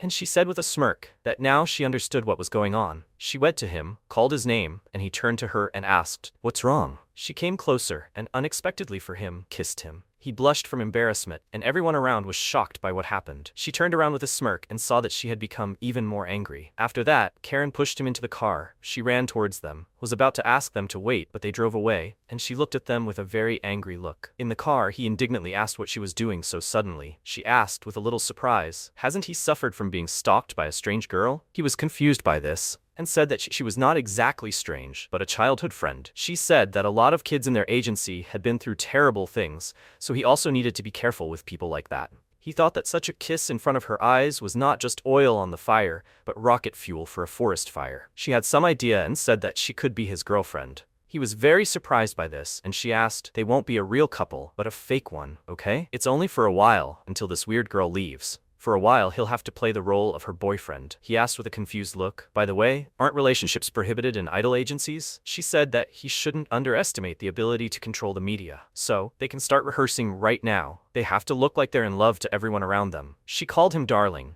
and he imagined a future where he'd have to call Matin his father-in-law. And he felt even worse. After some time, MC came to school and thought that not only had he become an idol, even though he didn't want to, but Yukina was stalking him, and now he had a fake relationship with Karen. It seemed everything had become even more complicated and difficult. A classmate approached him and said that today was Saturday, but he looked like a squeezed lemon. He looked up, called her by name, and she greeted him. He thought that Numida Yuko, always cheerful, incredibly sociable, the life of the party, treated everyone equally friendly. She asked, by the way, they say that yesterday after class he kissed some unrealistically beautiful girl. Is that true? He laughed with a confused look and thought that she had spoken to him several times even before his change, but he avoided her, believing that getting involved with a girl from the top of the school hierarchy is pretty scary. She took out a magazine, showed it to him, and said that, by the way, he should check this out. He looked at it and asked, "This is a new volume, right?" "I see, early sales." She happily agreed and said that she was walking the dog this morning and saw that it was already on sale. Would he like to read it together? He said that if they were noticed, the magazine would be confiscated. She said that it was more fun to read together. Other students started approaching them, and she also offered them the magazine, and he sat in his seat and thought that when he started talking to her, it turned out that she was completely different from his previous image of her. She loves anime and manga. They have a lot to talk about. In the past, he hadn't even imagined how great it would be to be friends with such a bright and cheerful girl. Honestly, talking to her is just incredibly fun. Besides, classmates gather around her. Wait, isn't he now in the position of that very popular and handsome guy whom he used to unconditionally hate? In the past, he was an outcast, driven to the very bottom of the school hierarchy. He withdrew into himself and sat alone in the corner of the classroom. He found countless excuses to avoid interacting with his classmates from the very beginning, thereby putting himself in a victim position. Of course, the main reason for all of this was bullying, but if you think about it, it was partly his own fault. If he had built normal relationships with those around him back then, maybe Junpei wouldn't have been able to touch him. He didn't even realize it. Now he understands things he hadn't noticed before. Maybe this is also one of the reincarnator's abilities. After some time, he went outside, where Karen met him, greeted him with a happy expression, and called him darling. The students looked at them with admiration, and Masamune thought that she was picking him up after class and pretending to be his girlfriend. Also, oddly enough, the number of girls confessing their love to him decreased. When he first became handsome, he had absolutely no idea what to expect from others. But with this arrangement, maybe he really can start his life with a clean slate. As they walked to the limo, he looked around and noticed Yukina, who was glaring at them. After some time, in class, Yuko asked him about various topics. It was simply incredible. He thinks so too, right? He looked out the window with a thoughtful look, agreed, and she asked what happened. He seems kind of absent-minded. Maybe he's just waiting for Karen to come pick him up? He asked if she knew that he liked Yukina before. She was surprised by what she heard, and he said that she was so kind. She always defended him when Junpei bullied him, and they got along well. He thought so. So when he found out that they started dating, it was a huge shock to him. However, there was nothing surprising in the fact that they started dating. More precisely, given the choice between the former fat him and the handsome guy, it was logical to choose him. He thought that all these thoughts that he lived for the sake of making her happy and would try for this were just his own illusions. He said that therefore he did not hold a grudge against her and did not seek revenge. Besides, taking away the one he liked or growing cold towards his boyfriend, in this world, such things are commonplace, right? He remembered what she had become and with a sad expression, said that she had been his dear childhood friend. Why did everything turn out like this? Yuko listened to him and remembered how earlier she came to class when Junpei was hitting him, was about to say something. However, Yukina approached them, went up to him and politely asked him to stop. After that, she approached him, called his name, and asked if he was okay. Could he go? They should go to the infirmary. In the present, she agreed with a slightly sad look and said that he was right. She really had changed. However, it was not his fault.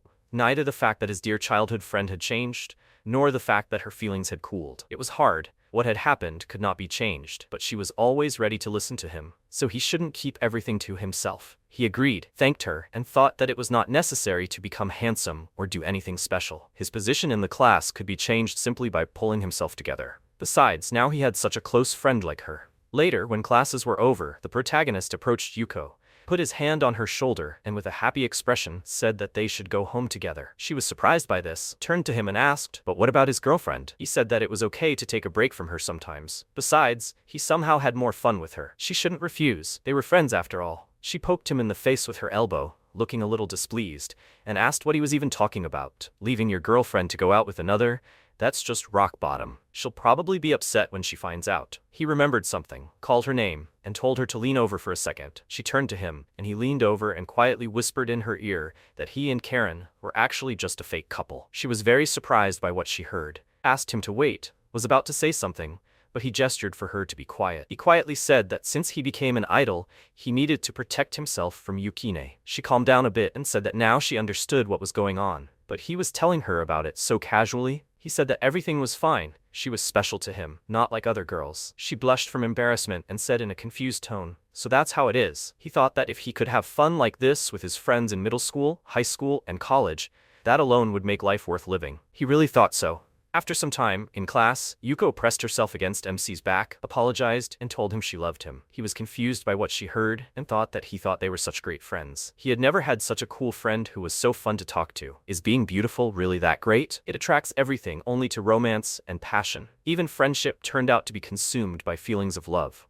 They heard the door open, turned around, and saw Yukina walking towards them. She was about to say something, but she slapped her in the face and loudly said that she shouldn't even think about laying hands on her man. She started insulting her, angrily stomping her foot on the floor, and loudly said that as soon as he paid them a little attention, they all started hanging on him with their love. They completely lost their fear, and she loved him from the very beginning. She always loved him. They crawled out of nowhere, he only her, and they, ugly thieves. She will not give him to anyone. Anyone who tries to take him from her must die. Masamune was shocked by what happened. He couldn't say anything and shed a tear. However, Yuko abruptly stood up, slapped her in the face in response, and loudly said that she should stop already. She was about to say something with a displeased look, but she interrupted her and said that she should listen, because even knowing that she was the girl he loved, she got together with his offender. He said that he still didn't hold a grudge against her. He had been sincerely worried about her all this time, while she was bullying others. However, how much more was she going to hurt him to calm down? She was confused by what she heard,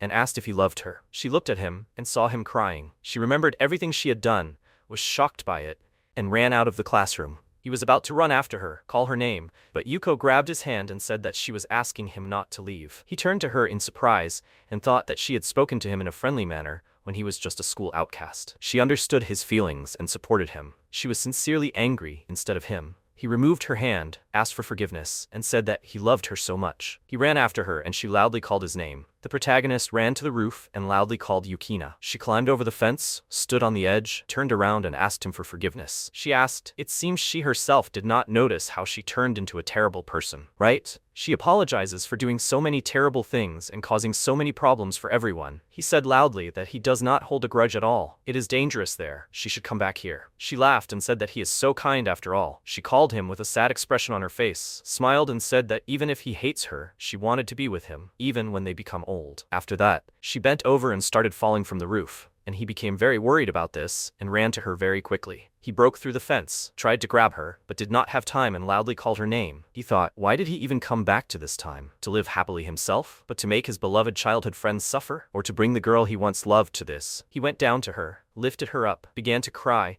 and wondered if this was really why he started his life a second time. He began to use magic and thought that he really hoped that she would survive, even at the cost of his own life. He healed her wounds, asked her to wake up, and thought that the healing magic had healed her wounds. But she doesn't wake up. Even if her body was restored, her heart was still the same. He touched her head, asked for forgiveness, and used the skill, left hand of nothingness. He remembered the description of this skill, and thought that then he would simply cease to exist for her. After that, he used time transition magic. They both found themselves in a space with multiple timelines, and thought that after awakening the skill tree of the great demon king, time transition magic became even more powerful. Now it was possible to move to the past or the future, not only with the mind, but also with the body, or even to a slightly different timeline. It became possible to travel to parallel worlds, of which there are actually many. A world where he graduated from university and got a job at a large corporation. A world where he got into a black company and broke down. A world where he remained a reclusive slacker but also ended up paralyzed after a car accident. A world where he married her and lived happily ever after. A world where he graduated from Tokyo University, but she left him. A world where he was married to another woman. Among these, there was a world where he was not born at all, or a world where he died in a car accident in kindergarten. He just wanted Yukina to be happy, to grow up, meet a good man, get married, start a happy family, and they grow old together. Nothing special, just for her to live her happy life, and this wish of his will come true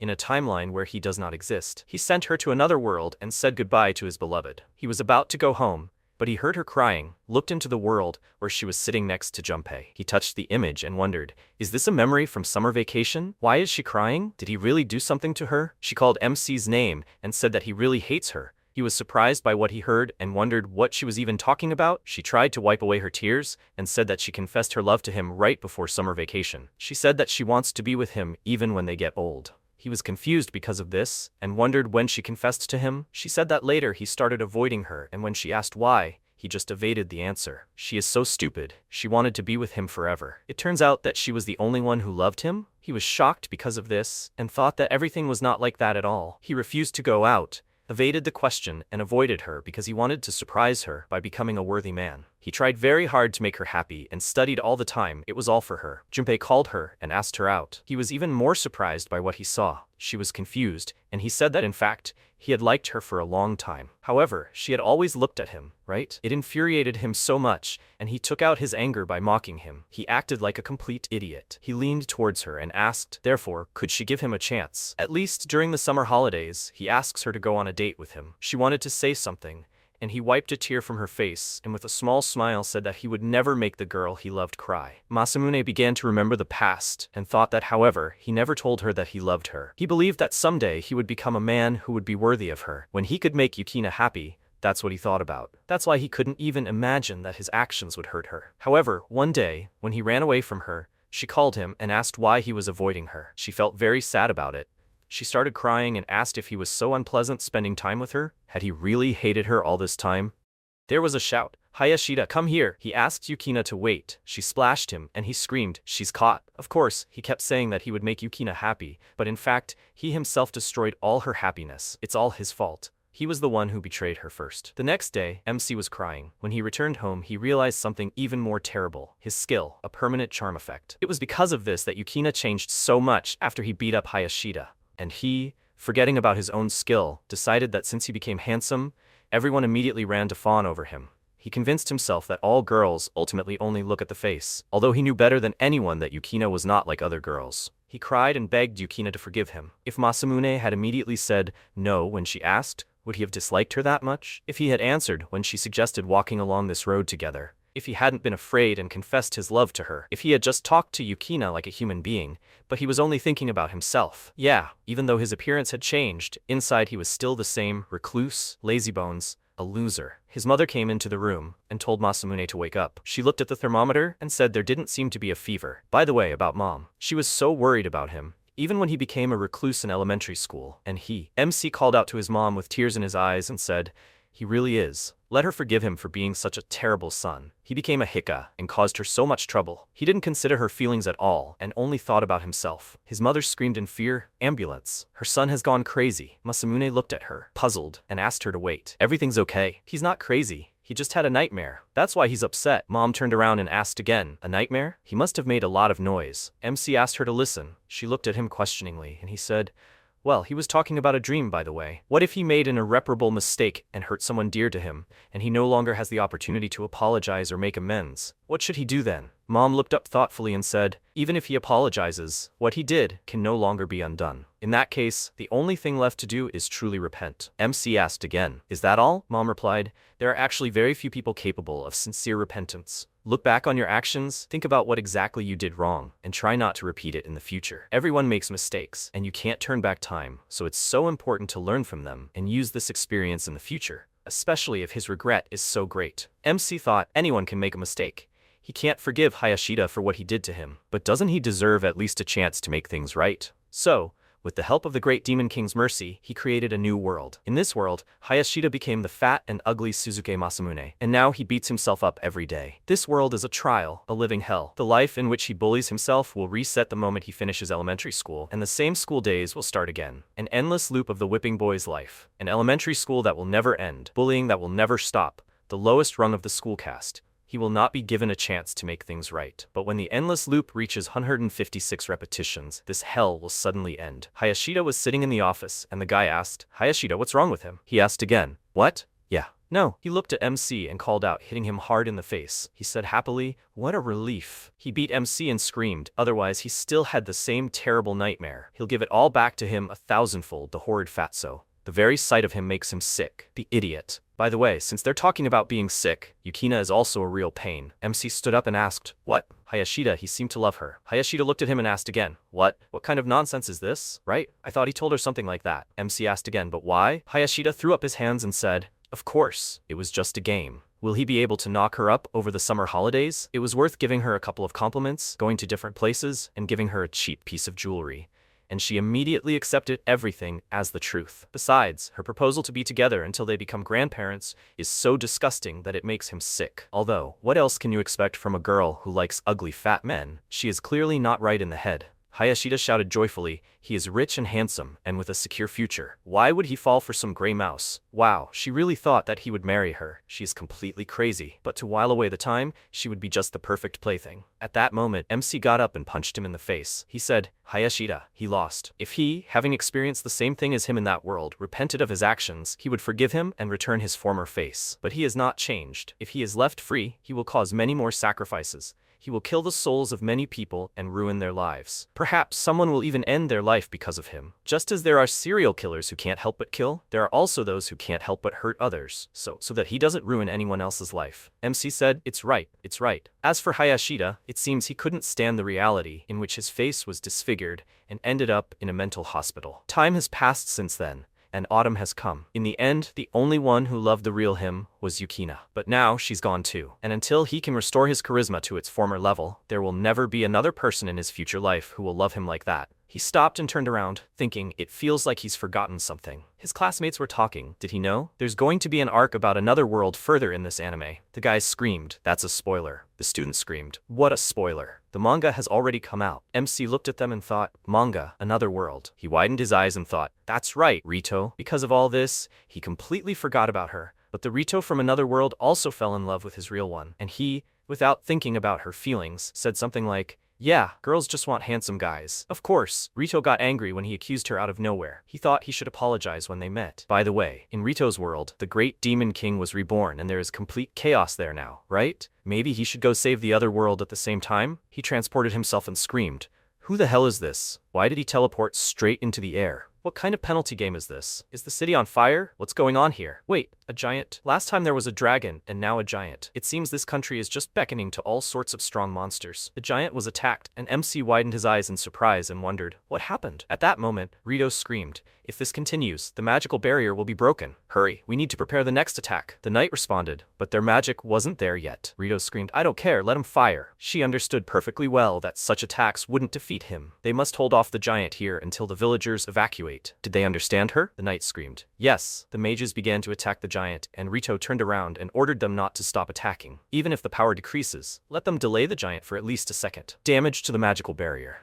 At that moment, the giant pierced the barrier with his hand and extended it towards Rito. At that moment, MC used the secret technique of the sword god, Divine Slash. He screamed. He hurried to notice. The armchair warriors from the 20s were already accustomed to Aaron's titans. He landed and looked at the monster's head. He did a great job. Everyone around started to rejoice, and Masamune looked around and thought, could it really be that much worse than he thought? Someone said the hero saved them at the most critical moment. Rito screamed, Masamune. She rushed to him and screamed, where has he been? Idiot, MC said in fear. Rito, this new image of his, well, that is, let her forgive him for that time. Suddenly Rito pulled him to her and kissed him. She asked him to never leave her again, darling. MC thought happily, she doesn't hate him. By the way, they haven't seen Rito for a long time, and she's still so sweet. He said, Rito. She said, and he knows, she doesn't care what he looks like, because she loves him very much. Masamune widened his eyes in surprise and thought, she loves him. Instead of hating him, her sympathy for him only grew. How is that possible? Could a little distance really be good for something? So that's what they are like. Love's multi-move. Available only to normal people. But still, the fact that such a girl is in love with him, it's just a waking dream. MC grabbed his cheek and said, it hurts, so it's not a dream. Rito said, two people bound by true love, how romantic. MC thought, Rito, he will love her forever. The knights looked on from the side and said, they are hot newlyweds. A loud scream rang out. Masamune looked to the side and heard a scream. He's still alive. This giant, he's still alive. MC frowned and thought, how could it be? With such a size, and the attribute of immortality too. At that moment, the monster's head grew, and Masamune's eyes widened in surprise and he thought, the attribute of immortality plus super generation? That's too much, I can't even beat the game. The monster threw its head to the side, confusing everyone. It flew toward the castle, and everyone had already said goodbye to the king and wished him peace. MC screamed, although this was no time for jokes.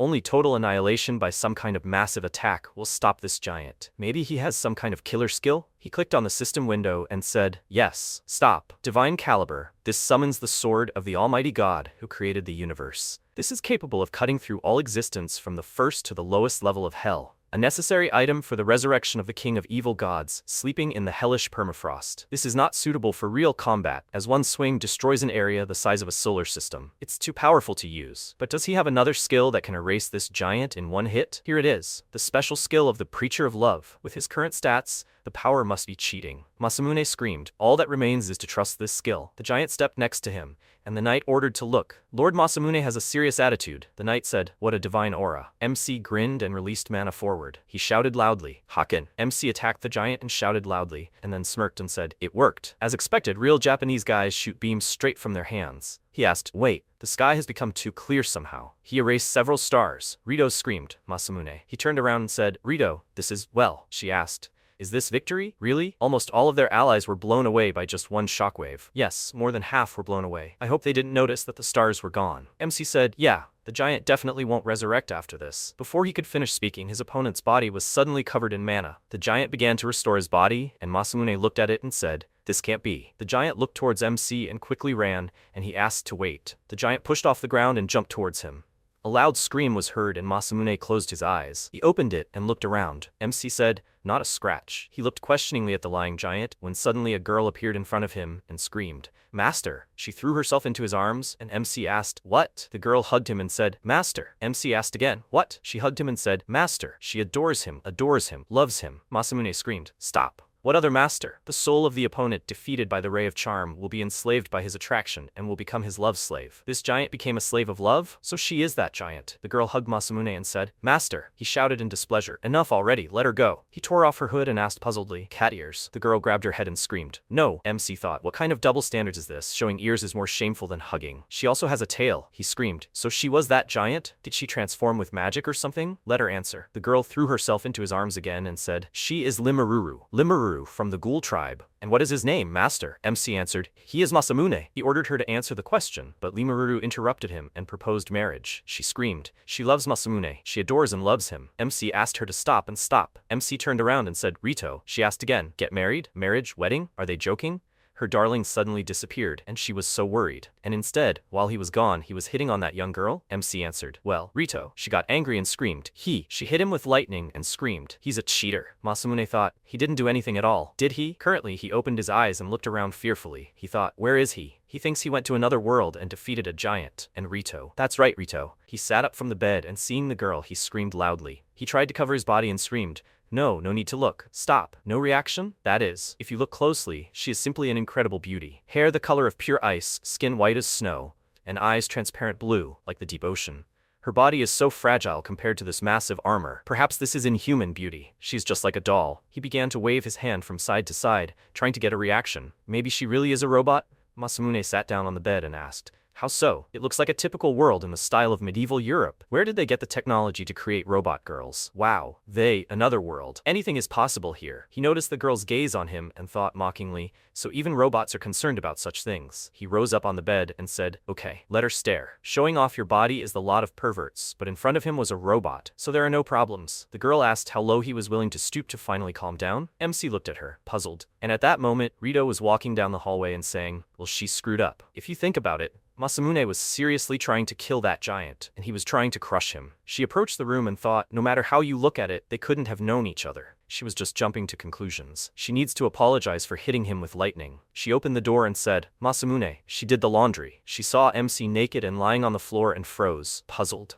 A very loud scream was heard, and Rito asked, what? Did he mistake Len for a doll just because she was silent? What is he even thinking? Is he an idiot? Masamune replied, well, he really is sorry. Rito asked, but why is Lena in Masamune's room? Since she came back first. Lena interrupted her and said, the smell. She smelled the smell. This man smells like the great demon king. MC thought, does he stink? Rito asked again, what is she talking about, Lena? Masamune has already saved them twice, by the way. Masamune can't be the great demon king. Lena looked at MC and said, she will kill him. She will definitely kill him. Rito asked, will she kill her future husband? Does that mean she is ready to fight to the death with her too? Lena asked again in surprise. Future husband? Rito? She answered, exactly. She lost to Masamune in battle. That's why she will marry him. That's the law of their holy sword clan. And anyway, Masamune, he is a member of their hero group. On the day Masamune defeated the dragon, the king assigned him to the Demon King Extermination Squad, right? MC answered, that's right, that happened. Rito grabbed her head and asked, have they both forgotten about it? Is everything okay? Lena answered she understood. Lena said she'd watch him for a bit before killing him. Rito clutched her head and thought, is she really going to kill him? The dungeon of Paprika's royal castle, 500 meters deep. MC said, well yeah,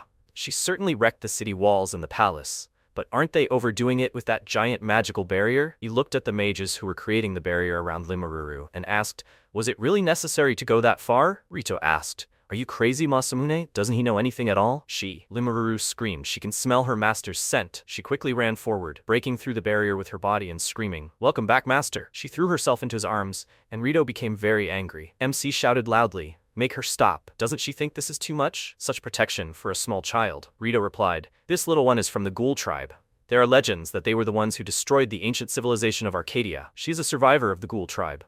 Ghouls are still listed as dangerous SSS-class creatures in all monster-slaying guilds. The fact that ghouls attacked the capital of Paprika is an event of such magnitude that it should be reported to the Divine Emperor himself." MC thought, "What do you mean? Limururu is that dangerous?" Limururu looked at him and asked, "Masamune?" He said that she seems to obey him, so he would like them to forgive her. Rito screamed, "What?" MC asked Limururu to listen to him. He will ask the king to let her out. She will wait here quietly for now, okay? Limururu replied that since Masamune asks, she will behave quietly. MC replied, "Great, she's doing well." After a while, the king asked, "What's wrong?" He suggested simply taking her into the squad along with Masamune. "She's strong, right?" Rito screamed. "What is he saying? She's a ghoul." The capital almost fell. The king said, "Well, thanks to Masamune taking her down so quickly, the actual damage is 0, right? The wounded were healed, the dead were resurrected, and the city is almost rebuilt." The man screamed, "And it's still too dangerous." "Yes, keeping her in the capital is much more dangerous. The barrier has no effect on her." The king said that since Masamune is taking full responsibility, it would be safer for the capital to entrust this to him. The knight said, "His king." The hero's party has returned. People entered the hall, and the hero bowed and said, "His king."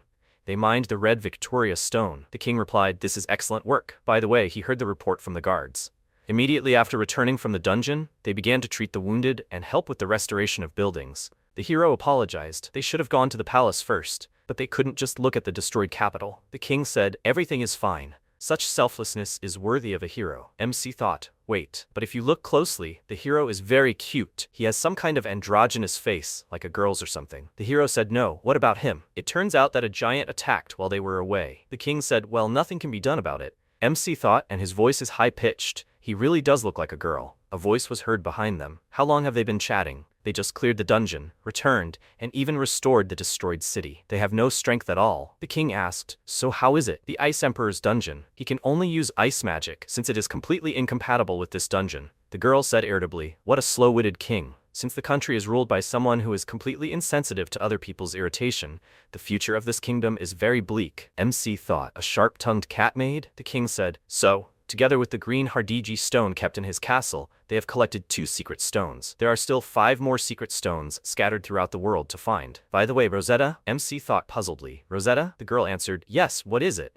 The king asked, "This will sound sudden, but could she build a new castle?" Masamune thought, "The king, what is he talking about? He is asking the maid to build a castle. That's what builders are for." The king said to look over there. Because of the giant's attack, a hole like this formed. Rosetta said, "Nothing can be done." She looked at MC and said, "The bully who scattered the stars with his strange beam." MC thought she had discovered that he had destroyed the stars. Rosetta grabbed his hand and said, she was going to rebuild the castle, so let him help her. She offered him to go, and let everyone evacuate too. MC looked at her hand and thought, "What a cat's paw, what soft fur, and the pads are so elastic. This warmth and comfort eclipse even the thrill of holding a girl's hand. Cat's paws, that's cool." The king looked at the sky and said, "The stars were scattered, and indeed, about 3 of them disappeared, no?" Someone said, "But it doesn't matter. They need to evacuate His Majesty." Rosetta asked, "Has everyone evacuated? Well, let him blow away this castle completely. Since he can blow away stars, there won't be any problems with the castle at all, right?" Masamune said, "No, well, so suddenly. That time there was a giant, so he struck in the heat of the moment." Rosetta screamed, "What a nightmare. He has some kind of special skill that makes combat power inversely proportional to intelligence." MC thought, "That cat has such a sharp tongue." She asked him to act quickly and started sniffing. She said he smelled strange. Did he rob a demon's grave? Disgusting taste. You meet people like that sometimes, but what's the point? MC waved his hand and blew up the castle, and the girl happily said, "He's good." To unleash such power with just one finger and without spells. She reached into her bag and said,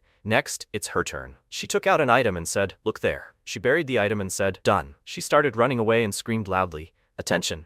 Attention!" MC looked ahead carefully, where a new castle quickly grew. Rosetta laughed, and the hero approached Masamune and said, "This is Rosetta's special talent. She has the talent to create the seed of all existence." MC asked again, "A seed?" The hero said that if she copies an object and turns it into a seed, she can recreate not only inorganic things like buildings, but even living beings. If Rosetta wants, she can create not just a castle, but an entire city. Masamune asked in surprise, "An entire city? Amazing," he thought. So that's why the city was repaired so quickly after the giant's attack. Even the decorations are like new. The king sat on the throne and said, "So, hero, let him take Masamune, the hero who defended the castle from the giant, as well as a girl from the ghoul tribe, who was previously a giant but now repented. Let him add them to his squad, and let them go in search of the remaining secret stones scattered throughout the world." The hero asked again, puzzled. "What, from the ghoul tribe?" He asked for forgiveness, but this is insurance for them, humans. He extended his hand to Limururu and said, "Now she can come out." Limururu happily started jumping, and MC asked, "Mr. Hero, this headband, it won't explode if something goes wrong, will it?" The hero smiled and said, "This is rather a concession for those residents who opposed her liberation, and it's impossible to kill a ghoul with such a flimsy ring." Masamune thought,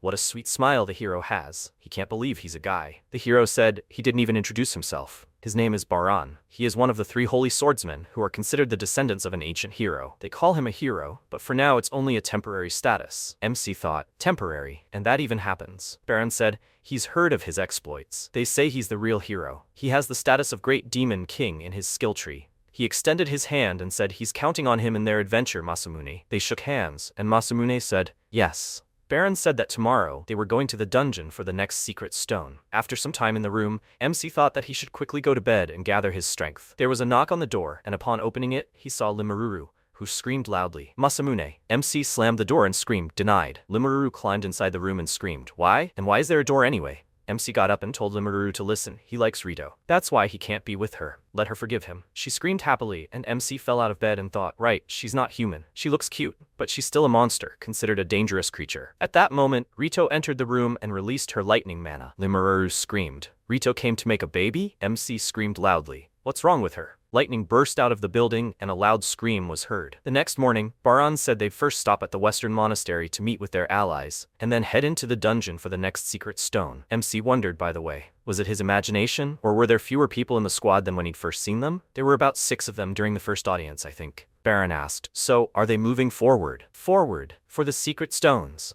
The protagonist exclaimed, no, what kind of monster is that? It was a celestial imperial turtle with high stats.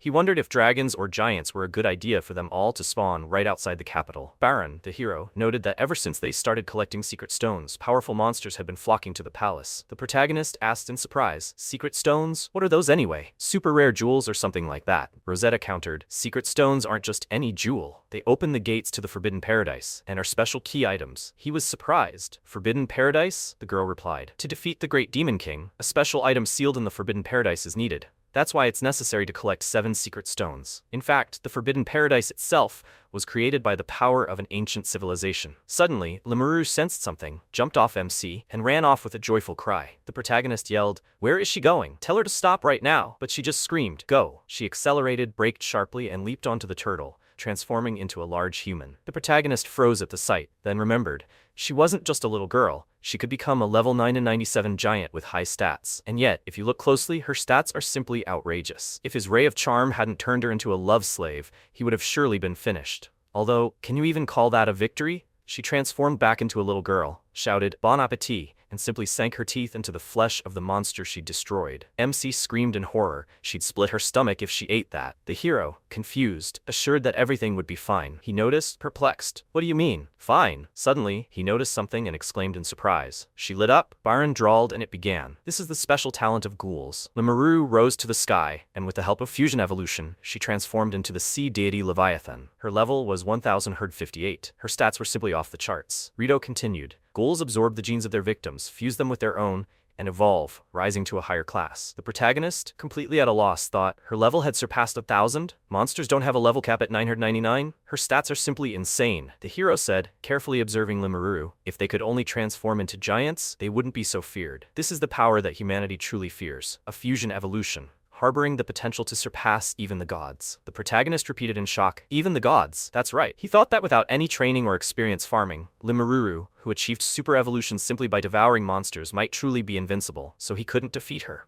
Wait, mixing genes into a single whole, fusion evolution, and making a child. Could it be that her desire for him actually meant devouring him and evolving through fusion? That's why she called him so easily. For her, it's as easy as a snack. He clutched his head in despair, wondering again, did that mean her words about making her wish first, and then creating a child with Rito?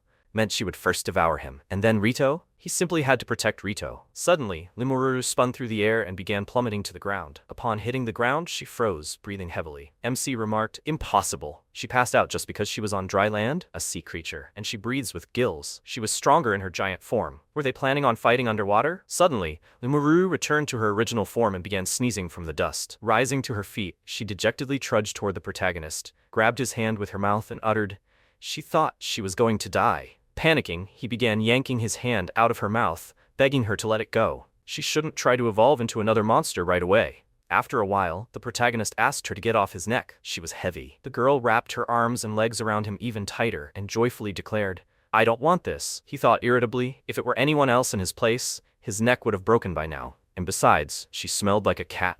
At that moment, Rito turned to her and said with a smile that if she had trouble walking, she could carry her on her back. The girl thought mentally, the protagonist is someone dear to her, and this girl just keeps clinging to him. Even she didn't allow herself to do that. Limururu rejected her offer, saying she liked the smell of Masamune's head. "So she'll be here." MC thought irritably, "Stop pouring nitroglycerin on the fire. Someone help him." Lena glared at them. He thought, she's ready to chop him up at any opportunity. She hasn't changed her mind for a second about killing him. Rosetta is humming in her own language and generally ignoring him. He looked at Baron and thought, "That's right." The guy, noticing his gaze, asked in surprise, "What's wrong?" The protagonist cursed and remarked that with such a girlish face and manners, he could fall in love. He really would. Pushing these thoughts aside, he asked, "By the way, where were they heading now?" Baron replied, "To the Western Nunnery." He clarified in surprise, "To the nunnery then." He thought of a forbidden nunnery. He could practically smell trouble. When they arrived, many of the nuns were unconscious on the floor. The protagonist cursed himself. He'd completely forgotten about his charisma stat. Panic broke out among the nuns. He thought it was one thing for strong individuals like the members of the heroes group to react like this, but ordinary people almost always reacted like this,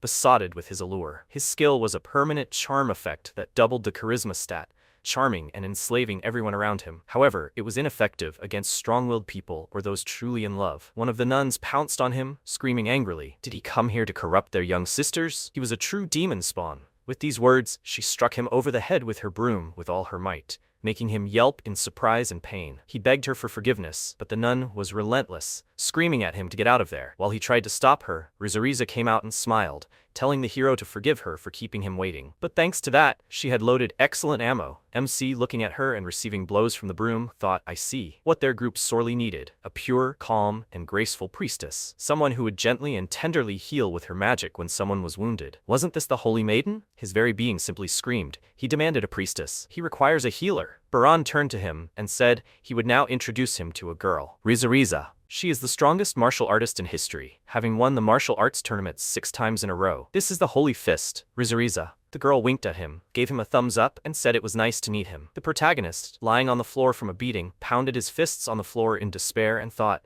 "Let her be a normal holy maiden. She looks like a sweet and calm nun, but in reality, she is a holy fist with 6 victories in the martial arts tournament." The hero asked in surprise, "Is he all right?" Limururu asked if her master wanted to sleep. Rito also anxiously asked, "Is everything all right? If he is tired, she can heal him." She thought, after all, he carried Limururu all the way. He barely answered, "Yes. Everything is fine." A list of the fighters in the hero's group popped into his head. He excluded Rosetta because she was a maid. Next were Rito and Lena, warrior class, Baran and him, all-around damage dealers, Limururu, monster class, and Rizariza, martial artist class. He asked Rito if their party had any healers or supports. It seemed unbalanced. The girl replied, puzzled, that healing was her specialty. The protagonist exclaimed in confusion, "Isn't she a warrior?" The girl replied that she could wield a sword and magic, of course, but her main profession was a healer. He thought in surprise, wielding a sword, using magic, and also being able to heal? His wife, Rito, was too perfect. At that moment, someone screamed. He asked in confusion, "What's going on?" Rito exclaimed, "Outside." When they ran outside, they saw nuns chasing someone away in fear. A huge snail sat in front of them. MC activated the evaluation and realized it was a level 722 hell snail with high stats. He was shocked to think, had the gates to the demon world opened in this region? Too many huge monsters were appearing. The hero shouted, "Everyone, hide inside and don't come out." Rizariza said to leave this task to her. At the same time, she tried out the new model. Her hand transformed into a monster's paw, and a magic circle formed in space above her head. The monster was as dumbfounded by this as the protagonist. The Holy Maiden herself was surprised by what was happening. Something icy, composed of numerous icicles, began to emerge from the magic circle. The protagonist exclaimed in confusion, "What kind of ice block is that?" Rizariza whistled in surprise. It was too huge to simply dodge. If that thing fell, the church would be nothing but a slick spot. The girl rushed forward with lightning speed and struck the block. Instantly, it crumbled into tiny particles. Limururu cried out joyfully, "Hooray, snow!" MC, confused, wondered if she'd shattered the ice block into dust with one blow. She was a monster. Rizariza grinned, looked at her opponent, and extended her iron fist. The monster didn't even have time to back away before a huge wall of ice appeared in front of him. After this, the Holy Maiden revealed numerous teeth on her iron arm, from which emerged a black, dense aura, from which a terrifying monster with multiple eyes and large teeth began to form. The protagonist, shocked, asked, "What was that?" Baron replied, "Demons." Hundreds of demons were sealed within Rizariza's prosthetic arm. He asked in surprise, "Hundreds?" The boy replied, "It was a new kind of demon possessing the local nuns." Rizariz had come to this church to perform an exorcism. The protagonist realized her nun outfit was simply cosplay. At this moment, the Holy Maiden and her monster rose above the enemy and attacked him from above, crushing him into tiny pieces. The protagonist exclaimed in admiration, "Wow." At that moment, Lena leaped forward, activating her power. The protagonist called out to her in confusion, but she didn't stop. A short time later, a loud crash was heard, and Lena stopped abruptly, barely keeping her balance. MC wondered in confusion, what just happened? That time she overdid it and caught her own beam, which turned out to be 360 degrees. Baron was indignant. He almost got killed. There must be a limit to carelessness. Suddenly, Masamune saw the monster being restored by Rizariz's magical power. He exclaimed in surprise, "Healing magic?" The girl rose again and joyfully shouted, "That's better." Landing, she attacked the monster again, practicing a new style with an iron fist, summoning the hellish fist of explosive purgatory. All that remained of the enemy was a wet spot and dust. After that, Rizariz smiled happily and playfully brushed a lock of hair from her face, declaring that she was finished. The protagonist's delight and admiration knew no bounds. She added with a laugh, "Yeah, that was a bit weak for a warm-up. So can we go collect the secret stones?" He thought, the strongest martial artist in history. The Holy Fist, who had won the martial arts tournament 6 times in a row. They didn't give her those formidable titles for nothing. Rosetta rushed at the Holy Maiden with her fists, started pounding her, and shouted, "What kind of beam was that?" She was planning to kill them. The girl laughed and replied, "With their protection, what do they have to fear?" After a while, the protagonist said, "No, that can't be. What is that?" Everything was covered in sharp shards of glass. It was like a sea of glass. Limururu rejoiced in a way only children can. He asked, "What on earth had to happen for everything here to be covered in glass?" The hero replied, "Just 500 years ago, this was an ordinary desert. There was the great demon king Arknog, who was once called the strongest in history. Countries from all over the world united their armies, and despite suffering enormous losses, finally defeated him at the hands of a hero. They say the desert turned into this state due to the aftermath of the battle between that hero and the demon king." MC wondered, perplexed. What kind of battle in another dimension had it been that had turned the desert into a sea of glass? Lena pointed to the field and suggested they try walking. He thought irritably, did she want him to die right there? If he walked here, she'd cut him to pieces. Had she been trying to kill him this whole time, as if by accident? Baron cast a spell, and Masamune was suddenly surprised to find himself lifted off the ground. Everyone rose into the air. The hero said they'd fly right to the entrance. He wondered, perplexed, to the entrance? Rosetta pointed the hero in the direction.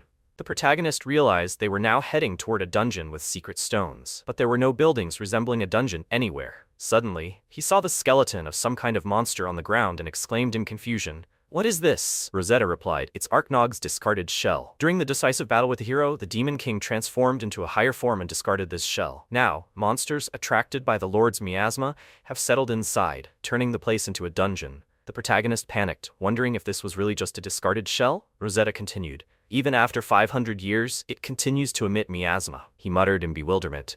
"So this is the dungeon they're heading to?" The girl confirmed. "Of course it is," he thought in confusion. Really? It felt like he'd accidentally wandered into the final dungeon at the very beginning of the game because of a misclick. The allies descended to the surface and entered through the shell's eye hole. MC noted with surprise that it was no longer a shell, but some kind of cave. And also, it's too dark here. Baron stopped him. He turned at his call and almost fell down. Looking down, the protagonist nearly lost his mind.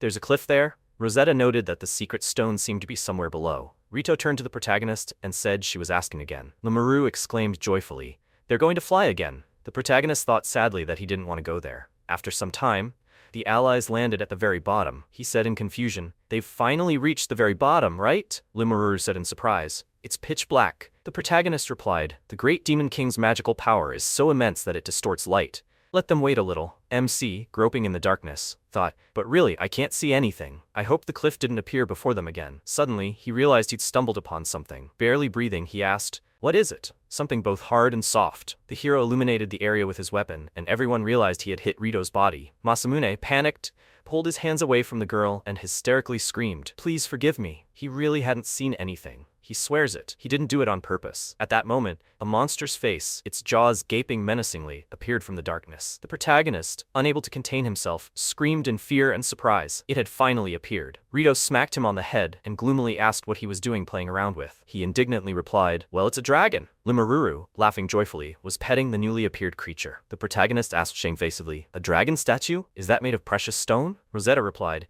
"It's not a precious stone but magical ore." He asked in surprise, "What is it?" The girl looked at him quizzically, surprised by his ignorance, and explained that magical ore is a material formed by the crystallization of miasma over time. This ore is used to create magical tools and is essential for life in a magical society. With these words, she showed him the device and added that this material is even built into this radar. He asked, "What is miasma?" Baran replied with a smile that miasma itself is ordinary matter, found everywhere. It is present everywhere, from the air around them to the human body. In principle, it is harmless to the body. But miasma emanating from a great demon king or powerful monsters is so concentrated that it poses a health hazard. Rosetta added that this is precisely why ordinary people are forbidden to enter high-level dungeons. He wondered, perplexed. If there is a high concentration, it is dangerous, and entry is prohibited. Is it something like radiation? That seems to be everywhere too. Rosetta continued, saying that magical ore crystallizes very, very slowly. It takes an unimaginably long time, and then it's found underground and mined. He thought, something like mines? The girl noted that sometimes monsters turn into magical ore,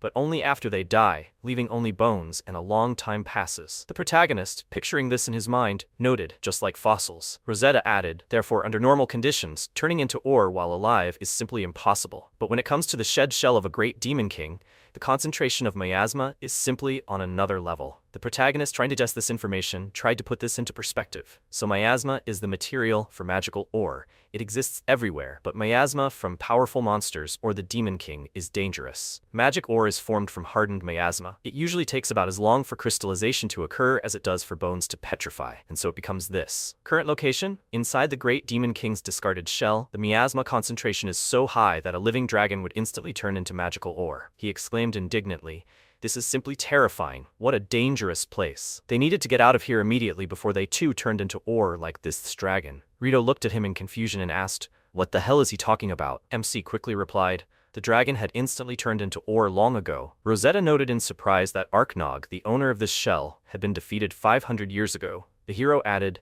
"The miasma concentration has definitely decreased in that time." He asked in surprise, "What?" He panicked for nothing, Baran said, swinging his sword. And yet, even after 500 years, miasma at an abnormal concentration still lingers here. The great demon king's miasma distorts the light, so it won't be able to illuminate the way any further. Rizuriza spoke with concern. Since even the hero's light couldn't penetrate, it must be serious. MC thought, the great demon king's shell is just creepy. Could something like that even be possible? The hero said anything could happen next. He needed to move forward without letting his guard down. The protagonist looked around, saw numerous remains of monsters and abominations, and was surprised. Had all this monster mass instantly turned to ore due to the great demon king's miasma? That was simply mind-blowing. Rito exclaimed in admiration. "It really is. How beautiful it is." He looked at her in utter shock. What was she talking about? And all this is beautiful. Well, if you think of it as a gemstone illumination, then that's fine. She delved deeper into one of the passages and added that since it was so lit, it meant a unique ecosystem had formed within the shell. There were even glowing plants here. Rito exclaimed again, "It's really beautiful here." The protagonist thought, so they're going there. Well, it's beautiful, sure, but for a discarded shell to have its own ecosystem forming, that's something. The scale is simply astounding. Considering the size of this shell, how did they even manage to take down such a king? He asked Baron. "He's a hero, right?" The guy replied, "No, he's only a hero candidate." MC was surprised. "A candidate," he replied. "The title of hero is bestowed upon the one who brings peace." The astonished protagonist remarked, "Peace. The one who first killed the demon king is the true hero." Baron said, "Not quite so." Rosetta said, "World peace doesn't always mean victory over the demon king." The protagonist clarified, "What do you mean?" She continued, "For example, the third generation hero defeated the great demon king Arknog, But the fourth generation hero was the man who united and led a human society plunged into chaos. Baran added that the peace after the victory over the great demon king didn't last long. A struggle for resources and territory began, escalating into a world war. And since a new demon king had recently emerged, Baran became a candidate for the fifth generation hero. Masamune thought in surprise. So this kind of thing happens even in other worlds. The classic scenario, a common enemy disappeared and countries began to fight each other. Rito mentioned that, by the way, the fourth generation hero is Baran's ancestor. He exclaimed, "Wow, stopping a war between countries. That's really hard." The hero exclaimed enthusiastically, "That's right, stopping wars between countries and achieving world peace. That's truly a great achievement." Rosetta and Rito looked at him in surprise. Suddenly, he became embarrassed and apologized, saying he was very proud of his ancestor and wanted to become someone capable of bringing peace to this world. The protagonist decided to support him, and he said, "I understand. He's confident he can do it." The boy thanked him sheepishly and said it was an honor to hear such a thing from Masamune. The allies continued on. Suddenly, a huge monster appeared before them and began attacking them with its large club. They barely managed to jump away from the impact. The protagonist wondered in confusion, "What's going on?" He activated his assessment and realized they were facing a level 3 Imperial Troll with quite high stats. He noted with surprise, over 1 million HP, and its attack power had surpassed 40,000, and it was level 3. How was that possible? Lena stepped forward and activated her skill. A black haze began to emerge from her and her weapon, enveloping her from head to toe. The protagonist thought in admiration. A dark aura was enveloping the two-handed sword. He didn't even know where to look. She was practically naked. Lena suddenly raised her sword, swung it, and with one blow bisected the enemy. The troll collapsed, split in two.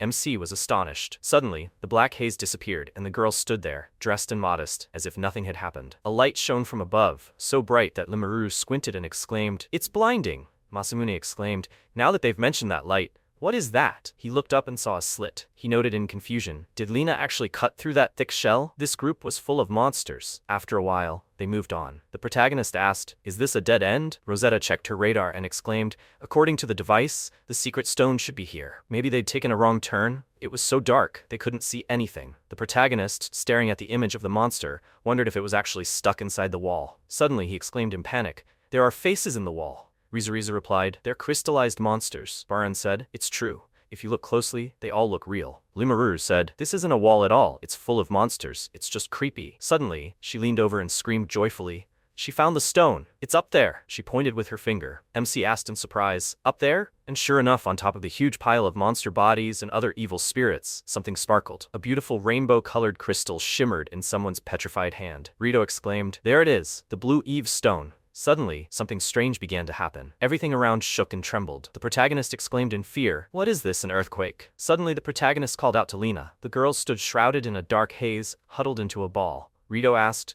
"What happened?" Lena turned to Baran and told them to run. "He's approaching." The protagonist tensed. What was that approaching? Rito suddenly darted forward and rushed upward. Flying to the stone, she sliced off the hand holding it in mid-flight, snatched the fallen crystal, and swiftly descended. Her allies called her name. She shouted for Baran and Masamune to back Lena up. MC was confused by her request, but the hero responded briefly. He understood. She shouted for Rosetta and Rosariz to take the vanguard. As Lena said, "A monstrous magical force is approaching from the entrance. They've obtained the secret stone, so they need to leave immediately." Someone spoke, seemingly too late. To the astonished gaze of her allies, the passage seemed to explode, sending fragments and debris flying, and an ominous aura wafting through the air. A figure shrouded in a black cloak appeared among the ruins. Long white hair fluttered in the air. He emanated such a frantic energy that comrades could barely stay on their feet. The protagonist exclaimed in bewilderment, "Who is this guy?" He mentally noted, "And what is this ominous magical power?" The quality and quantity of magic was simply on another level. It was some kind of monster. Suddenly, the newcomer revealed his face, extended his hand to Lena, and greeted his daughter, asking how she had been doing. The protagonist, confused, thought, "Daughter?" Rito exclaimed in amazement, "The great demon king Arknoga?" All the allies were stunned. "Is that him?" MC thought in confusion. Arknoga seemed to be the name of the demon king whose shell this dungeon was. But wasn't he killed 500 years ago? Lena, without turning to face her allies and staring intently at her father, told Baran to run away. He tried to object, but she persisted. They had no anti-demon equipment or items. They couldn't defeat him with their current strength. Before they were all killed, she was asking everyone to leave. Arknoga grinned and mockingly said, "What a pathetic girl." She was defending the despicable people who made her body like this. The protagonist muttered in amazement, "What does that mean?" Rimuru couldn't take it anymore, and screamed, "What is this? She doesn't understand anything from the start. Let them explain it to her so she understands it too. She doesn't want to be in the way." The protagonist tried to calm her down, but she was indignant. "He's so annoying. He sarcastically replied that there was no point in him saying that. He didn't understand anything himself. After that, he said, well, that's it. Pointing a finger at Arknog, he said, this guy is a great demon king and a bad guy. The girl rushed toward her opponent, replying, I get it. I just need to beat the crap out of him. Masamune didn't even have time to stop her. The girl, in mid-jump, transformed into a sea serpent and lunged at the Demon King. He jumped back slightly in surprise, covering himself with his hand. Rito and the protagonist were stunned. Lemuru suddenly fell to the floor and began writhing, creating a viscous, heavy aura, then went silent. Arknoga looked at her in surprise, as did everyone else. Then the protagonist chuckled, thinking, a fish out of water. Rito covered her face with her hands. Baron said, Arknoga's remains should still be sealed in the sacred kingdom of Elmgard. The protagonist thought in surprise. Ignored, the Demon King chuckled and said, he means to say that before them is an imposter posing as the Great Demon King? What careless thinking, typical of a commoner. MC noted in confusion, and this one ignored him too. Arknoga added, the true ruler has granted him new power. Let him, the hero, witness its power. With these words, he spread his arms, his clothes flew off, and a stream of light seemed to pour down upon him from above. Then he extended his hand and said, left arm of a first-generation hero. An explosion erupted where Arknog pointed with that hand. The demon then extended his other hand and said, right arm of a second-generation hero. A powerful stream of fire erupted, where he directed the power of his second hand. The allies shielded their faces from the unbearable heat. Arknog raised his leg and said, left leg of a third-generation hero. He stomped his foot so hard that the entire surface of the dungeon erupted in waves. A chill erupted, and the magical power of the demon's left limb froze the flames he had created with his right hand. The protagonist thought in confusion, this can't be happening, the fire has frozen. Then the Demon King slapped his chest and said, and the torso has been taken from Baron's ancestor, a fourth-generation hero. The boy glared at the demon, squeezing the handle of his weapon in a warlike manner. The protagonist, completely confused, thought, so he stole body parts from previous heroes and fashioned himself a new body from them. Arknaga continued, raising his finger, and as a result, this legendary equipment won't choose him. With these words, the hero's equipment appeared in space. Rito exclaimed in surprise. Isn't this the legendary equipment the heroes wore during the decisive battle with the Great Demon King? MC noted in bewilderment. Does such a thing even exist? Rosetta said gloomily. The situation couldn't be worse. Now the barrier of the shrine where the remains of the Great Demon King are sealed won't recognize him and will let him in. And if that happens, it will be catastrophic. Rizuriza noted, that's right, the Great Demon King will be fully revived. The protagonist exclaimed in bewilderment. What's going on? There already exists one such king, right? And if this one is revived, then they'll have two Demon Kings. Rosetta noted with puzzlement. That's right. Humanity can't even handle one Demon King, and if they team up, it'll be the end of them all, he replied. That's too bad. The girl snapped back. That's what she said. Arknoga looked at them thoughtfully and said, yes, he's thought of something. Turning to the hero, he said that after he kills him, he'll take his right leg, and then his new body will finally be complete. Although, it's only a temporary replacement until he retrieves his real body from the shrine. Baron exhaled angrily and was about to attack his opponent, but was surprised to realize he couldn't take a single step. Everyone else couldn't move either. The hero looked at Lena, who was sitting in the middle of the magic circle, and said in bewilderment, is this teleportation magic? He turned to Lena and asked what she was doing. The girl replied, let them all run. She'll hold him back. Rito was indignant. What was she saying? She should stop doing such stupid things. He's the Great Demon King. There's no way she could handle him alone. The hero also shouted at her not to dare do that. Lena turned to Baron and said, he's humanity's hope. If he's killed, the world will end. She'll be fine. The protagonist, unable to bear it any longer, shouted at her, no, nothing's fine. He wouldn't abandon a wounded comrade or run away. Besides, no matter how strong she was, her opponent was very powerful. Rito was right. There's no way she could handle him now, so they'll leave together. Lena said, it's okay. After all, there are plenty of people like her. With these words, she teleported her allies away, and Rito only managed to shout her name, but only the protagonist remained. Lena asked, perplexed, why did he stay? He grabbed her hand and replied that he didn't know who put this idea into her head, but no one else could replace her. At least for him, she was one of a kind, and it was Lena, standing right here. The girl suddenly bent over like a broken branch and said with tears in her eyes, he knows nothing. At that moment, Arknog attacked them, and his blow cracked the floor. She barely managed to grab MC and jump aside with him. The Demon King exclaimed sarcastically, oh my god, flirting with a daughter right in front of her father. Terrible manners. Masamune was surprised with his daughter, but they really do look very similar. But it was hard to believe. He asked the girl if this was really her father. He just didn't think it could be. Lena replied that she was created artificially by cultivating the cells of a hero. She was born as a weapon, and in her heart there are particles of the Great Demon King. You don't call such a thing a daughter. The protagonist thought he misheard. Lena a clone of the hero? Arknoga said. And yet, how unfortunate. Had everyone really forgotten the terror of the Great Demon King in the short time he'd been asleep? Not only had they let the hero go, but they had also thought that confronting him would buy them at least a little time. The protagonist looked at his stats and saw that his level was 9,777. All of his stats were off the charts. He noted with surprise that his attack power was 530,000. He thought, this is completely out of bounds. The difference in stats is simply absurd. Arknoga, puzzled, said, that's strange. Before he fell asleep, his combat power was 100 times higher. MC was shocked by this. The Overlord remarked that it was a little difficult to give it your all in someone else's body. The protagonist thought he was completely different from all the monsters he'd defeated before. Was it even possible to defeat one like this? He said out loud, clenching his fists, no, the question isn't whether it's possible. Right here and now, he will destroy the great demon king. Lena looked at him in surprise and said that even though she contained particles of this demon, she was only a worse copy, and her attacks wouldn't work on the original. But since they shared the same attribute, she could weaken his attacks. Instantly donning her equipment, the girl shielded him with her body and said, she will protect him. So let him attack. He thought in amazement. Her attacks wouldn't work, so her words weren't some kind of cunning plan for victory. She stayed here to die from the start? She said there were plenty of others like her. Why was she so careless with her own life? At that moment, Arknog raised his attribute and struck his opponents, slicing through space. When the dust cleared, he gasped in surprise at what he saw. Only the protective barrier was destroyed,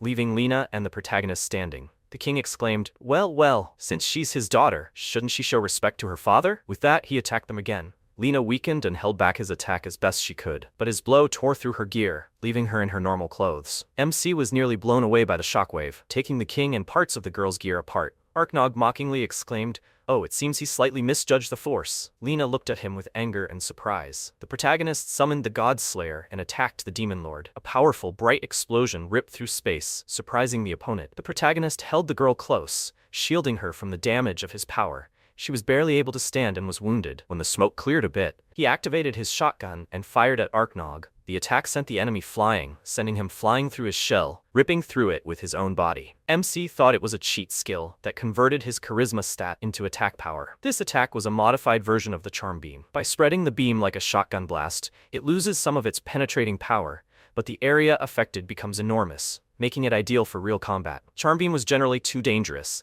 and he tried to avoid using it. But against such a great demon king, it was best not to be petty. Please, let it work. When everything calmed down, he carefully placed Lena on the floor, activated healing, and began healing her. A short time later, the protagonist realized with astonishment as he watched the restoration process unfold. That meant his armor was being restored along with the healing. It was convenient, though. Suddenly, something unexpected happened. Arknog approached him silently from behind, leaned over him and said, how strange, though. His scent, as if he were his long-lost brother or something. The protagonist flinched in surprise, spun around, pointed his finger at him, and activated his shotgun again. The Demon King dodged his blow and mockingly declared that if an attack misses its target, it's useless. With these words, he attacked MC, sending him flying back with a shockwave. He clutched his forehead, feeling blood flowing from the wound. He exhaled heavily and tried to roll away from the blow. Arknog, wasting no time, was at his side in a single leap and delivered a full force kick to the torso, causing the protagonist to double over and lose his balance. Afterward, he stopped and muttered in disappointment, what is this? He has defense like a paper doll. He angrily kicked him again with all his might and exclaimed in anger, is this kidding me? The protagonist felt like he'd been torn in half, blood pouring from his mouth, and he was having a hard time breathing. The Demon King began screaming in rage. He's worthless, useless, cowardly, weak, frail, pathetic. Then, as if in hysterics, he repeatedly shouted that he was weak. Meanwhile, Lena, having regained consciousness, tried to assess the situation, breathing and groaning through the pain. Arknog looked disdainfully at the rather battered MC and mockingly asked what he'd even thought of standing in his way. Raising his foot above his head, the Demon King exclaimed, he's a pathetic little bug,